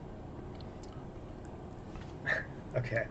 My one more question though. Do you know when like Snowfall dies, or do you? I don't know. And if It you're on a doesn't different say. plane, does it? Well, then I mean, go. What do you think? Is there a I would think defense yes with component our to connection, but Yeah, cool. So then you're like about to resummon. You poke your head through. Looks like everyone's gone. Probably everyone's dead. You get an awful, terrible sense of foreboding, and you get a sense that Snowfall, something terrible has happened to him, and there's like an immense amount of stress and pain. oh no, yeah, I'm gonna try to resummon him to get him away from that immediately. Can you make an Arcana check? You've never had to do that Sure. before, but it's difficult to pull him back. -1. You are unable to pull Snowfall. Uh-oh. It seems like wherever he is like trapped. Okay. Until he suffocates. Phoenix, can you make an Arcana check? Yes. Come on, baby. Oh, that is good. 9. Cool. So I'm kind of picturing that you. I'm gonna go back to our like mid scouting mission here. Vaclav's like, I'm gonna like take the wide route around all this stuff, and Phoenix. Snap to grid. Okay, cool.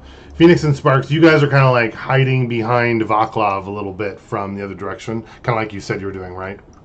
Yep. And you have like a tiny bit of warning, but not a lot. That it seems like almost like you're flying behind him, and there's like something like pressing up behind you. Not like it's like a wall, but it's almost like there's a division or some kind of like barrier, like as defined by like some kind of magic. And for a moment, you're like pressed through it.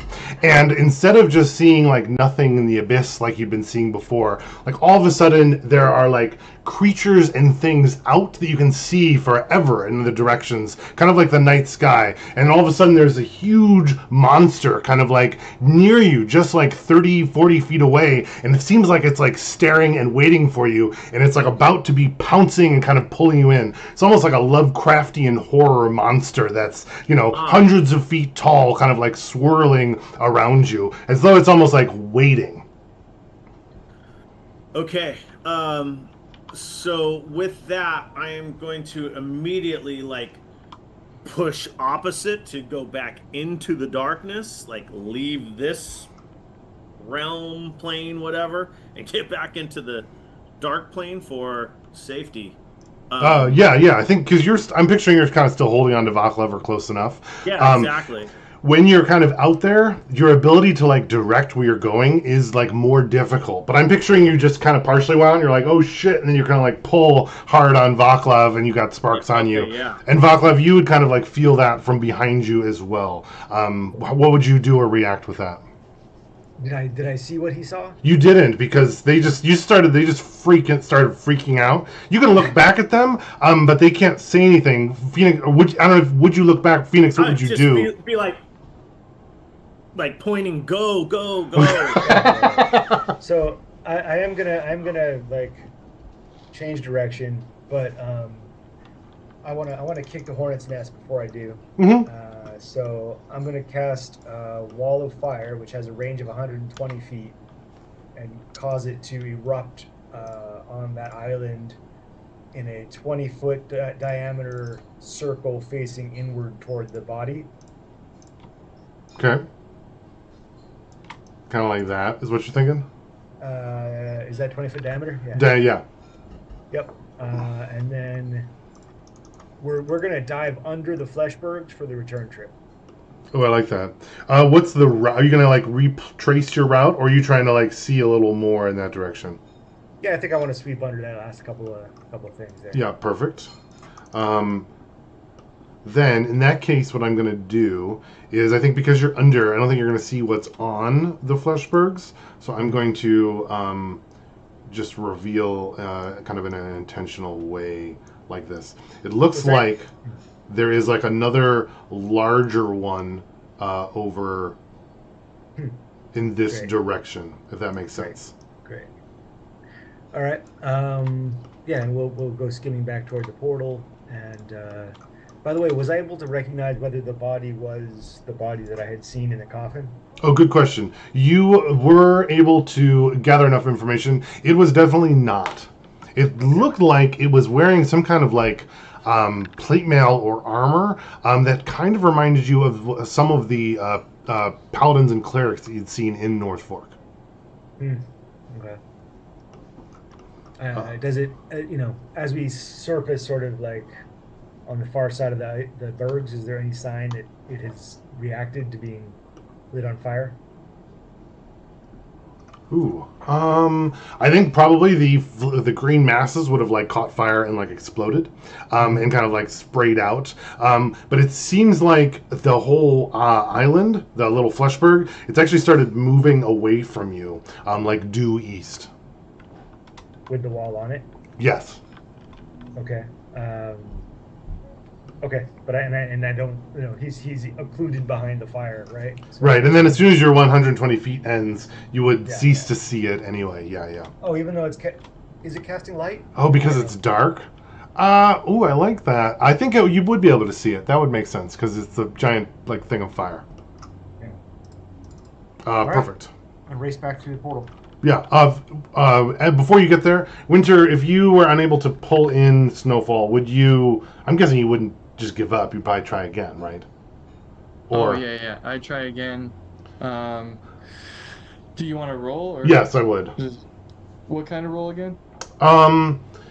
Let's see. I was thinking like Arcana, but what would you be using to like use your powers to try to like break another magic power as you were like trying to cast a spell that was difficult? So that's why I was like leaning towards Arcana, unless you have a better idea. Well, my spellcasting stat's Wisdom, so... Oh, okay. I would How about Arcana modified by Wisdom? I like that. Yeah, do Arcana modified by Wisdom. And I can cast Enhance Ability on him to give him advantage on his Wisdom. Ooh, that would be great. Yeah, I sure. would be like, I need help, like, immediate, like, talking to Loki. Yeah. Snowfall, he's in trouble, That's what I write. Yeah. That would be 19. Yeah, 19. Perfect. Is it instant, or does it take like 5 minutes or something? No, it's like a bonus action. Okay, cool. Yeah, Snowfall appears. It seems like his fur, like he appears fully healed, right? Yeah. normally. Yeah. It seems like his fur is almost like matted and sticky, and there are like remnants of like slashes and cuts like along him. Snowfall would like immediately like run up to you and like make like ooh like noises, and like it's like he's terrified. Yeah. It's like almost he's out of his mind, at least for the moment. Yeah. Okay. What happened? No. Like, yeah, I think Winter would be completely like freaking out at the same time. Yeah, definitely. Perfect. That's right when the rest of the party kind of pops back out of the open pit. I'm just gonna make a copy of everybody in both so that I don't have to move everyone, and then we can see. And I think Ken, you had a 1:30 stop too, right? Right. Yeah. So we'll probably we'll kind of reconvene here quickly in the little group, and then it's probably a good stopping point. I think. Oh, I probably have to do that in the DM version. Like as we pop out, is everybody looking panicked and then they suddenly look relieved, or? Oh yeah, that's a really good question. Winter, would you have said anything about the lack of Vaclav and Phoenix? I figure everyone's like, oh, Phoenix, I'm glad you're alive. Oh, Vaclav, you're here too. Well, he knew Vaclav was flying around, so that's true. That's true. Yeah, I don't. He probably assumed he went after Phoenix. But maybe no. He'd probably freak out for Phoenix once he felt what happened to Snowfall. So, yeah, he'd be worried about Phoenix too. Yeah. So we emerge and Winter like runs past me to like hug Phoenix. Yeah, like what? Yeah. Get out of the way. Knocks arm out. I go. Oh, nice. Hey, Rose, is your horse okay? We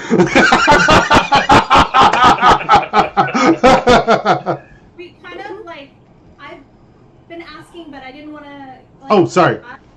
Plans were like, I was collecting somebody's rope, pulling out the grappling hook, and unless somebody stops me, because Winter was so concerned about Snowfall, I was jumping out. Like charge. I was using my charge action. Like back into the portal? Oh yeah. Because Winter, the only thing he said was, they're gone, and he started freaking out about Snowfall, which Can we like collide as we're coming through? That's what I was almost thinking. Like, exactly what I was thinking. Like she's going in, we're coming out. Boom. yeah, I think Rosie, you're gonna charge in, and then that's probably right as they're flying up to it, and then you're like, oh, the portal, and go ahead. Yeah, like I plan on like totally buffing up.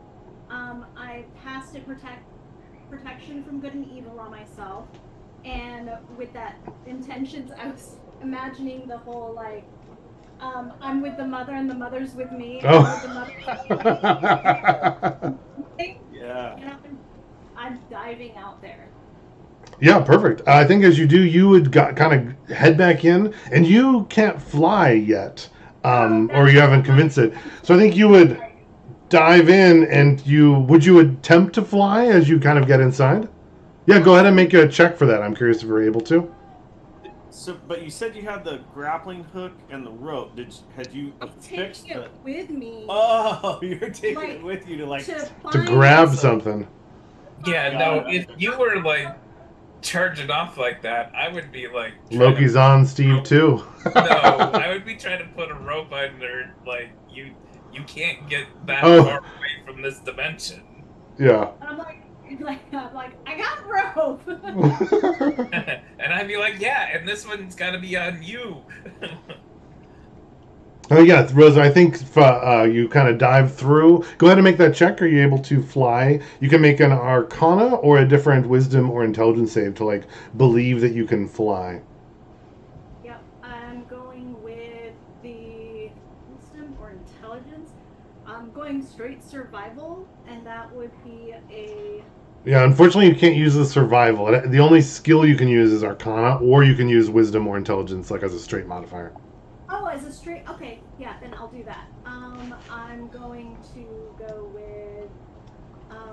yeah. What about Insight? Would that work? I mean, you're judging the truth. Oh yeah. Well, I hadn't thought of that.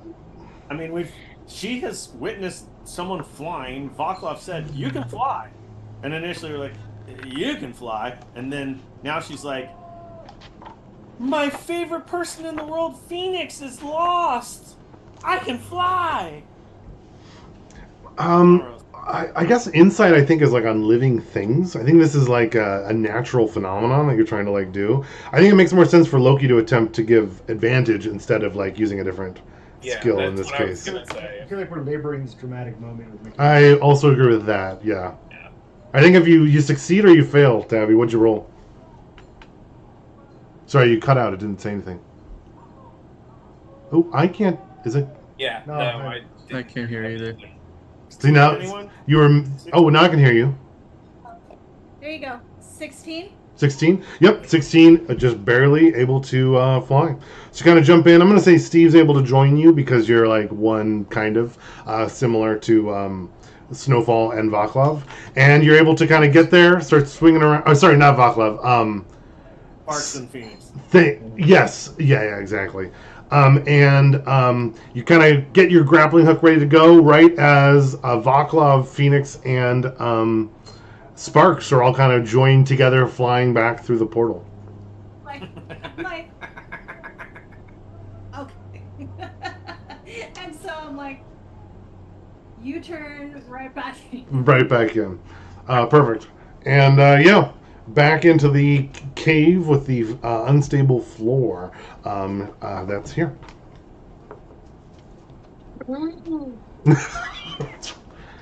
You were using quite a lot of your breath there, Vaclav and Phoenix. That's true.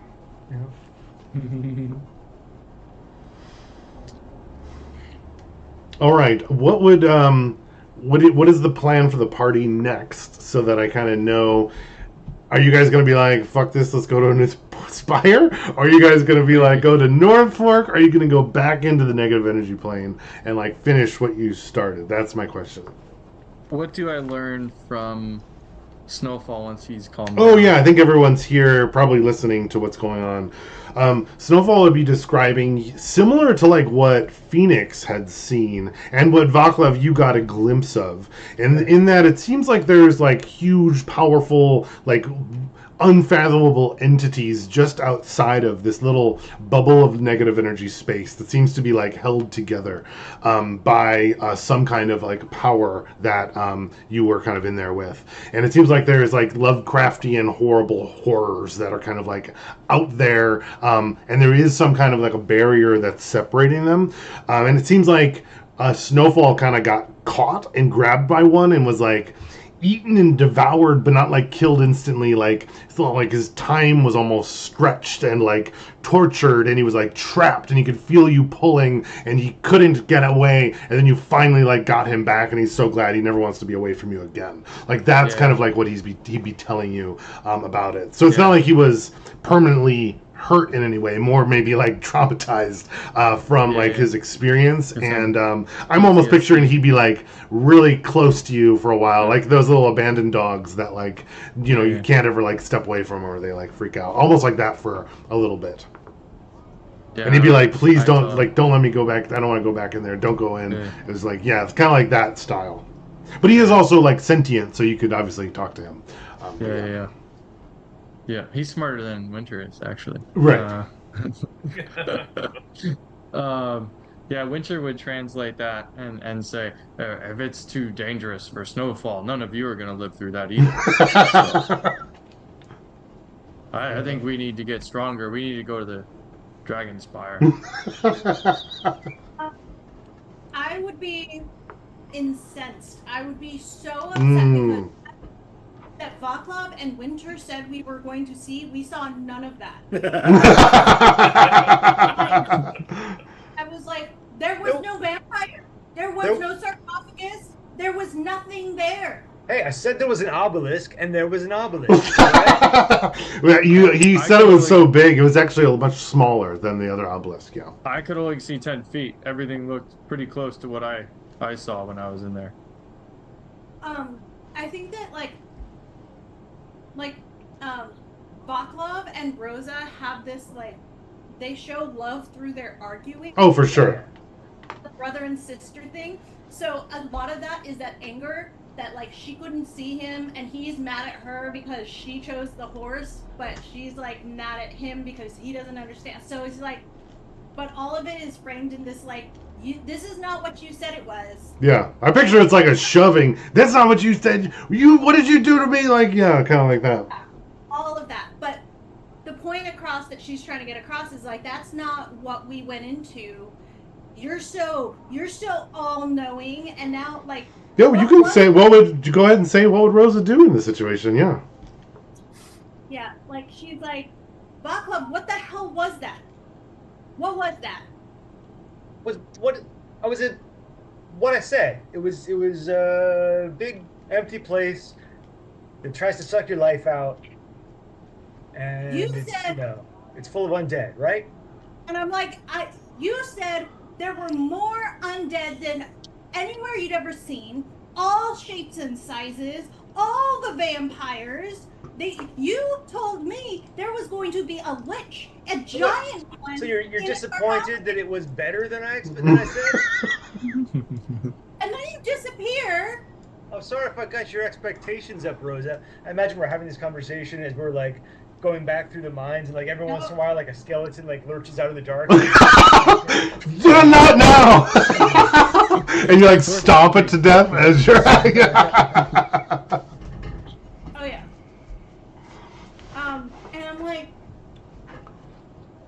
it's at the point now where like, because I thought Phoenix was gone, and then I popped through, and now he's flying. Right. So Right. like, I'm like cry fighting. Right. I picture you being like, look, I'm flying, and you'd be like, oh my god, I'm gonna kill you.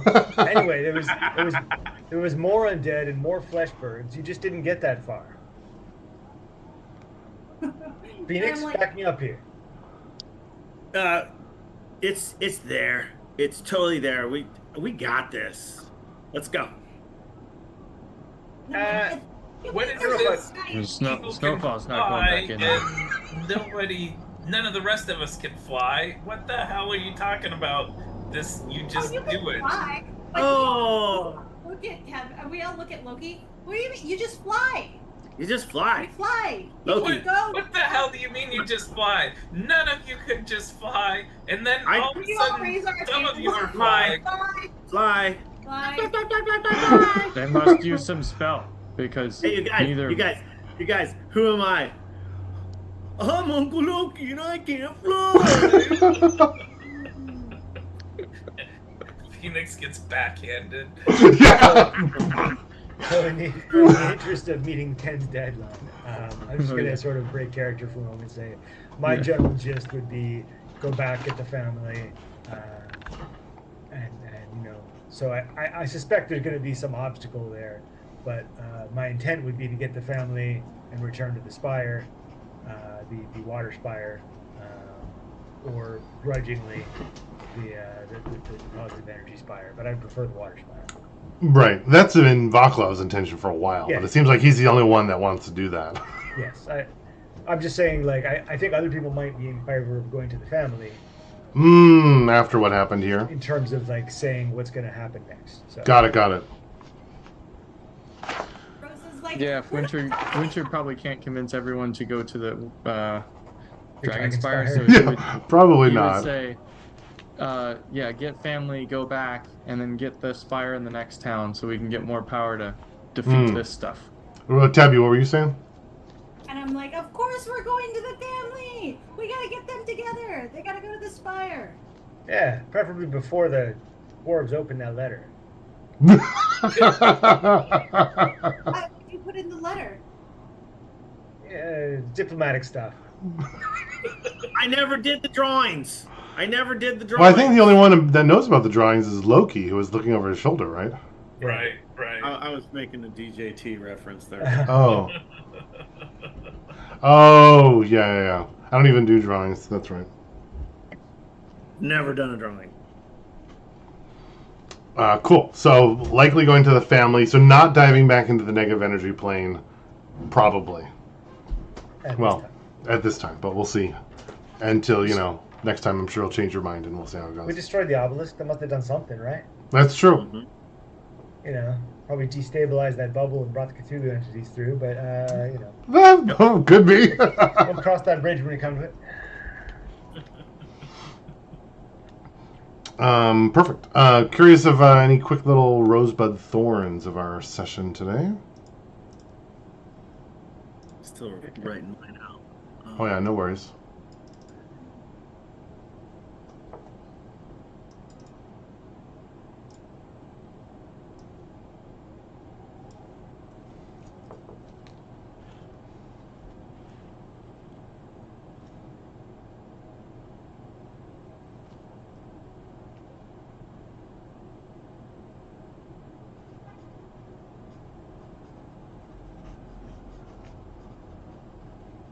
I think my rose was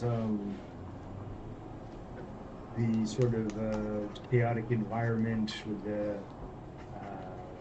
breath holding and the relative up and down and all these things happening. You know, the big chompy bits and all that stuff. It was a dynamic environment. My bud is again having Lydia back in the game and interacting with the family again. My thorn is the usual, just combat. It's hard to do quickly, and my play of the game.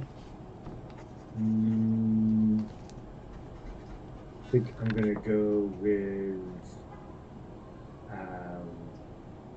Phoenix for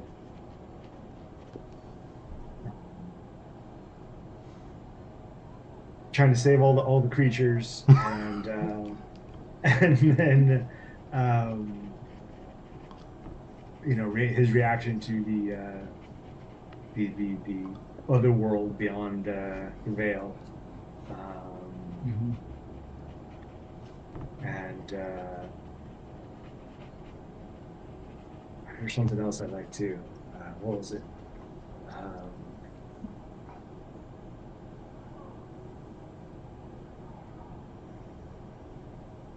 I don't know. But yeah, anyway, excellent job.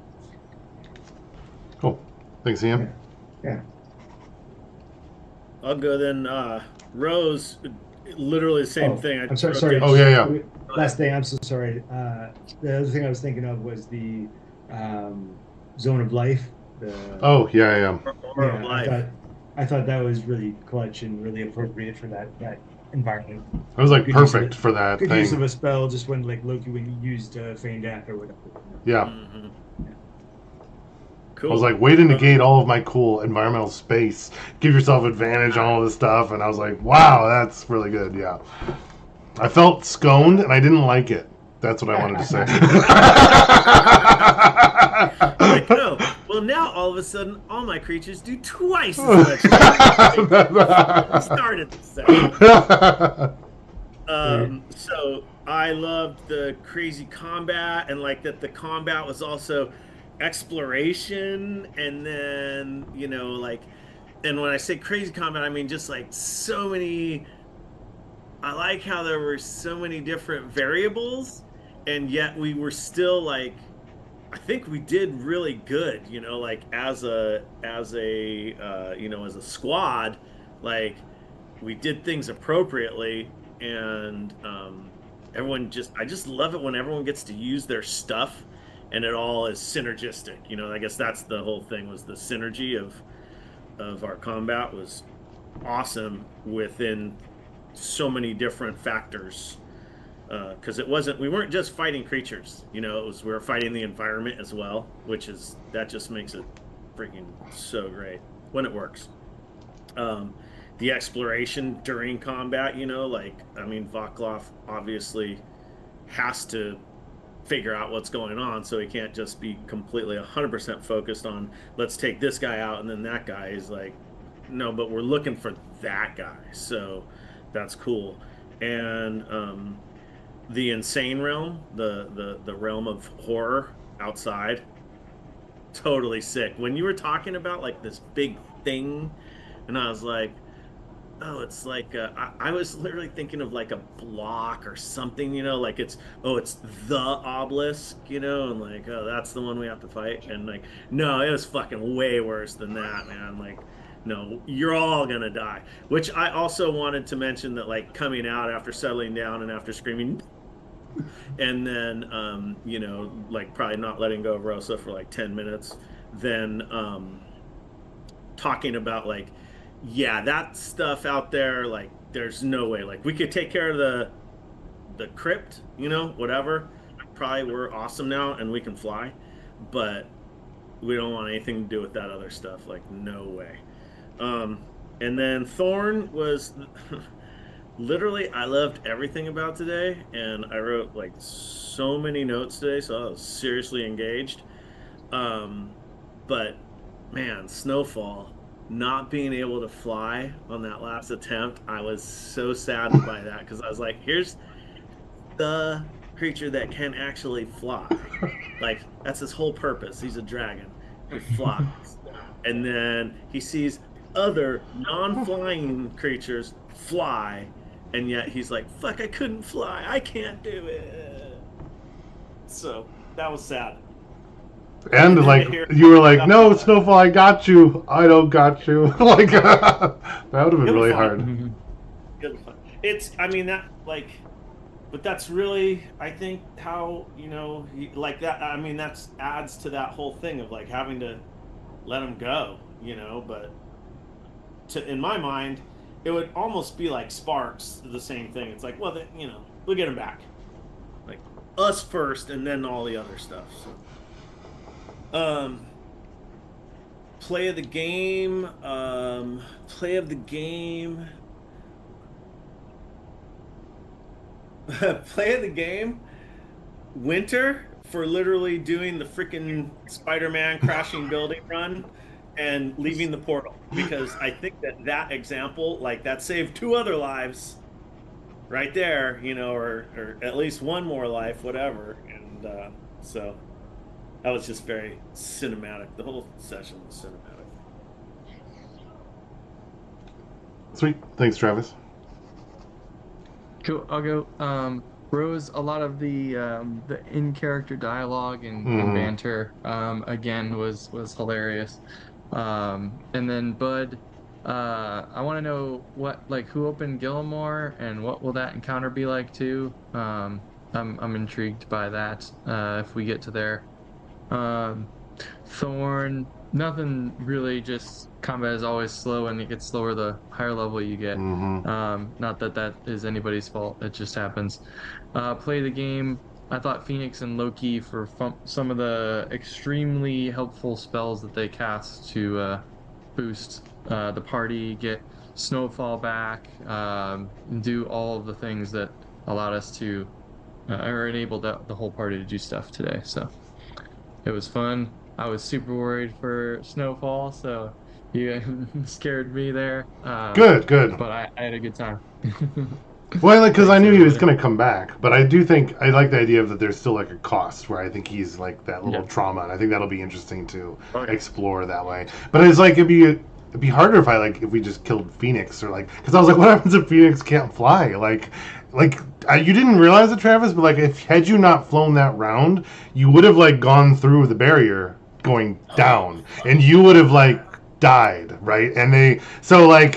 I was like, I don't know how to say this. And then you were just like, well, I guess I'll fly and I'll just go over here. And I was just like, wow, you were really close right there. Like, I don't even know what would have happened if you were like taken away by the older one or whatever, so Yes. yeah. Yeah. Anyway, sweet. Thanks, Ken. Yeah, thank you. My rose was paladining, like Mhm. paladins. Every time I hit, that was a lot of damage, and then knowing it was radiant, that's a lot. And then the bud is okay. So where do we go from here? Like looking forward to getting the family together. I think from Rose's point of view, it's less about like she doesn't care which spire they're at. She just equates the spires as being much safer in the world than not in the spires, which is why she's gonna try to get Lydia and the family into one of them. And her thought is probably more along the line of like the positive light spire, because it's just more life. Like it's like a spa. um, and then the thorn was that feeling of helplessness, of like not being able to like go through with like the flying thing. So like snowfall, when that was happening, it was like, see, Steve would have had to do that same thing. And it's like that telepathic communication. I think that like with Phoenix and Sparks, and then Winter and Snowfall, myself with Steve, it's like you can understand what that sentient being is going through at the same time. And then compounded by, I think all of us here in this group, we're all traumatized by Artax and never ending.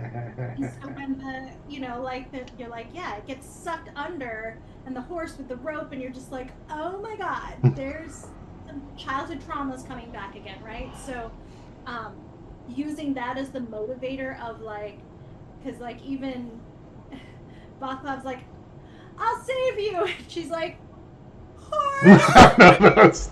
that was pretty funny. Baka was definitely. You were like, oh, I'm here, my lady, and then she's like, no, like a total. Which I think is it's so Rosa, and it's also every time I've had conversations about and to get like gendered here, men who have a partner who is much more like, but the back was squished, and you're just like, what are you doing? Knowing full well, like logically, Vaclav and even like Rosa, Tabby out of game is like, we'll just summon him back. But you can't go through that. So it was like, okay, yeah. But just taking that, like having to make those hard decisions in the game, I think it's actually really good for the game, but hard when you're going through it. But also really fun playing the outset of it, because that just causes more discourse between like Vaclav and Rosa, because now Rosa's like, look at, and she's pointing to like Winter and Snowfall like healing, and she's like, oh, so I'm supposed to let Steve go through that, and that's okay. Like it's a lot of fun to imagine what that's going through. My play of the game goes to Travis for it's Phoenix. Yeah. Travis doesn't exist. Travis. Oh, he's method now. Oh yeah.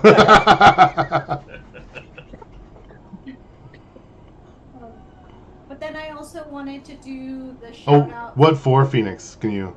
Oh, Phoenix, being able to kind of like focus in and use that spell way that what do you call it? The Aura of life.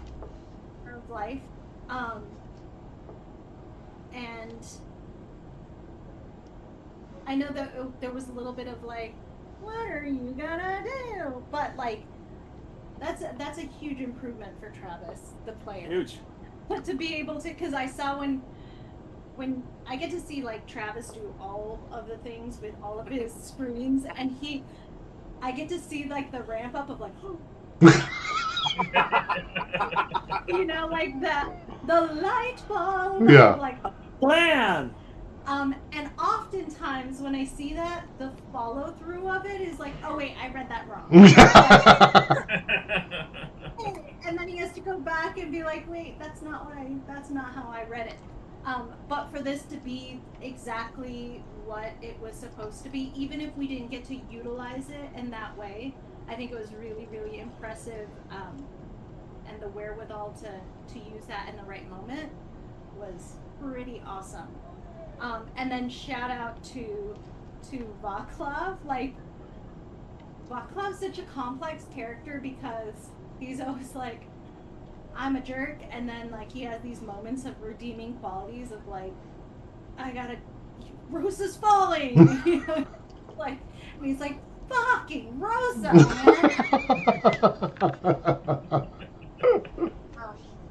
So that was fun. Sweet. Yeah, thanks. Cool. Yeah. And then for me, the rose was this session had a lot of the things that the players know that Kevin knows that his character doesn't, and figuring out playing with that without, and I used to hate that. Like years ago, I absolutely hated that in D&D, and now I actually like really like it, and I like seeing it for the challenge it presents just internally of, okay, how do I do something that I would never do because this is what the character knows and the character would do. So that I actually really liked that. And then as a growth, Evan. yeah, for sure, growth there. And then for the bud, I agree with Ken. I'm looking forward to going to Gillimore and finding out what that's all about. I kind of feel like that should have been the very first thing we did at this game. I've thought that the entire time we've been playing. That's right. Like, we should So it'll be have started there. It'll be a kobold dungeon. It'll be easy. Yeah. Right. So, I've been interested and wanted to get there forever, and like 3 times there's been a path there, and the party hasn't taken it. And A couple times too, you even psyched me out. You'd be like, Dan, we're gonna go to Gilmore next session. You're like, actually, we're not. I'm like, oh, cool. I guess the kobold civilization just grows stronger. Yeah. The thorn for me, I rarely have something that I think of as a big thorn.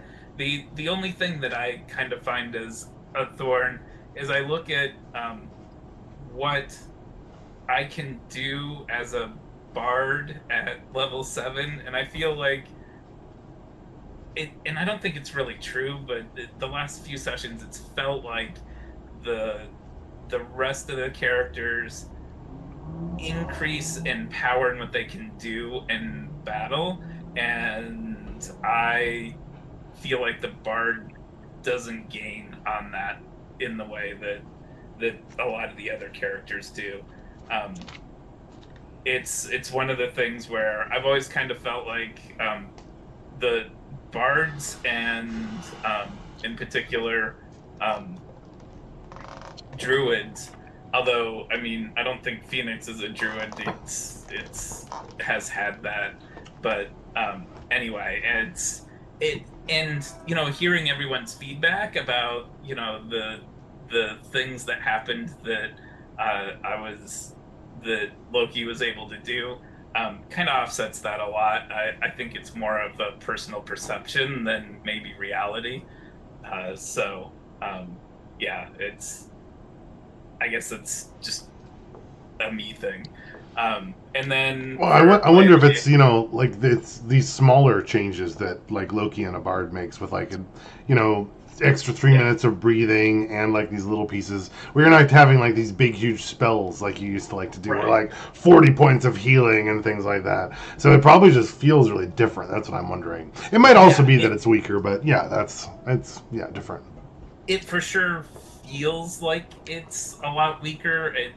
I think it probably actually is not, but because it definitely, the buffs are there. There are things that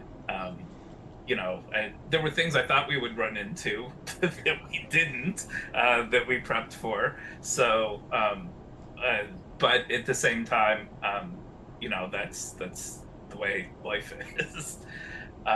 So, and then for play of the game, I was thinking that Rosa getting to be the paladin in the paladin space all the way through, that was really cool. I liked that a lot.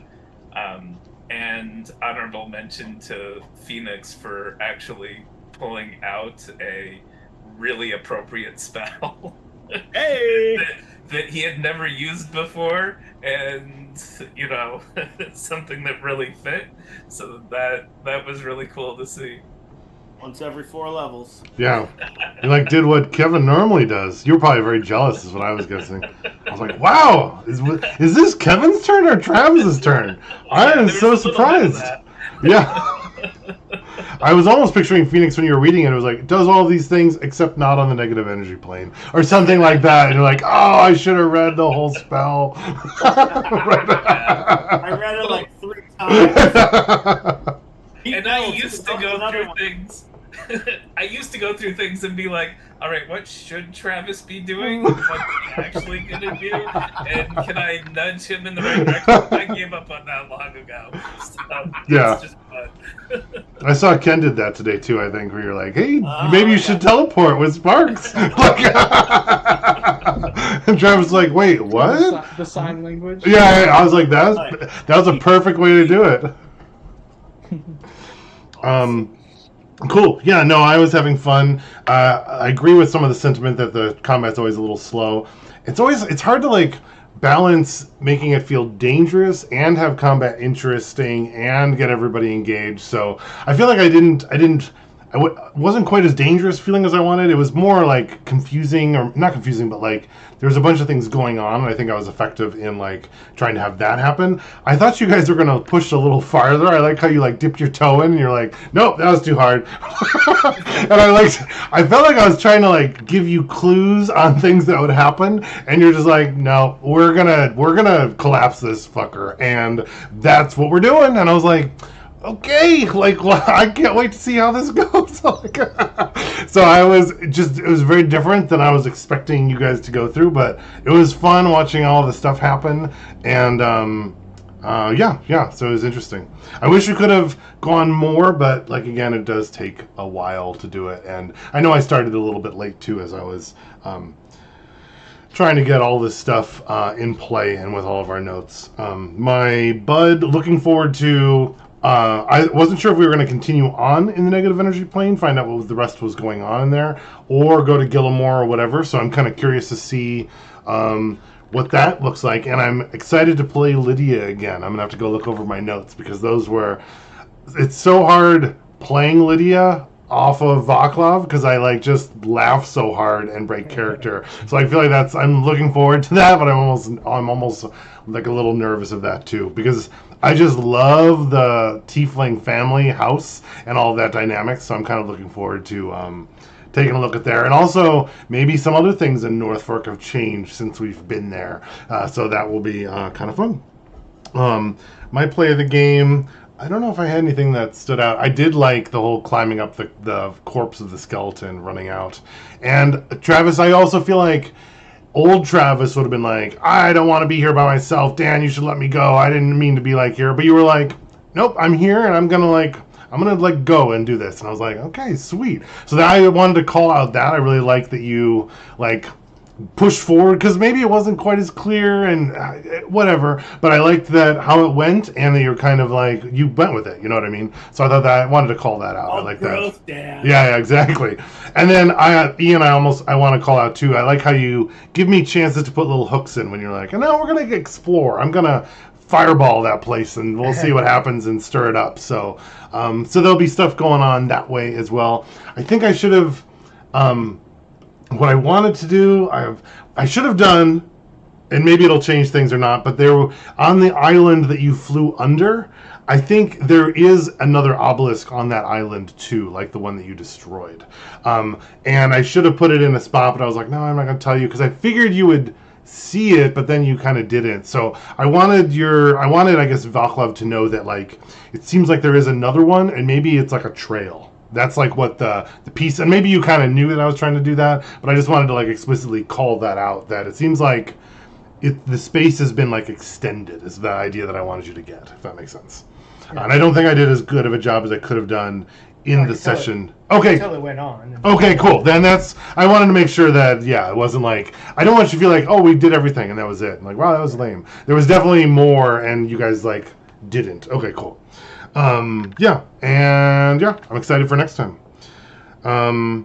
Let's see. Looks like play the games. There was a big mix, but it looks like Phoenix got the standout most. So, Phoenix, do you have inspiration? No, I used it. Used it, perfect. I think a lot of people use it, so go ahead and take it. Let me see if there's a second place. Phoenix, Winter, Phoenix, Vaclav, Phoenix, Rosa. I don't think so. I think it was everyone else was kind of tied for second. So I should have reminded us again, but feel free to do it mid-session too, especially because I think almost everyone used theirs. So now we can actually use it and make it count. Cool. Timing. Ken, I think you said you're not available next Sunday or for a couple Sundays or something? Yeah, the next 2 I'll be on vacation. Sorry, everybody. Got it. Is the 17th good for everybody then? I should be free. 17th looks good. Of September. Wow, that's a while away. Yeah, I think that'll work. And then I'm going to be gone following that. Sorry, September or August? August 17th, August. right? Yeah. Oh, August, sorry. August 17th. Oh, yeah, I'm looking at the wrong thing. Yeah, I was like, wait, I feel like I'm missing a month. Yeah. Cool. All right, I'm going to close up our recording and, right, unless you wanted to add something else for that, Travis? Oh, I just wanted to add, it's funny that you had mentioned how we destroyed the island and stuff, and literally I was trying to set up the aura. I would be the aura, and then we'd all move, and freaking Sparks would just teleport us. Boing, boing, boing. That's cool. I like that. I didn't even think of that. Great, but we couldn't speak, so I was like, I don't know, and you literally could sign to Winter. Yeah. Yeah, I mean, old Trav would have been like, well, whatever. I fucking let everyone know, but so I was like, I can't speak, and I wanted that tension of that moment because that was high action right there. Like, that was such high action for a period there. Everything going on. And also, I'm not sure if Phoenix would have been like, hey, I have this plan. We should probably communicate it clearly to everyone. Yeah, He'd be like, why didn't you think of it immediately when I started doing it? Like, it was so obvious. I could see that too, right? And I like that we ended in a space where we can go back and tackle that if that's what we choose. So yeah. Because I'm also thinking, because you have your potions you took that you traded your item for. So I'd be like, sad. Well, we got extras. You do. We got 2 sets. You do. That is true. We could go back there once. I mean, do you really need to see, though? I mean, just Vaclav, just call it out, Be like... Call it out. I gotta go. I'll see you all later. Bye, Ken. There you go, Ken. Yeah. Dan, did we level up? Oh, I believe that we... Session, and we did some huge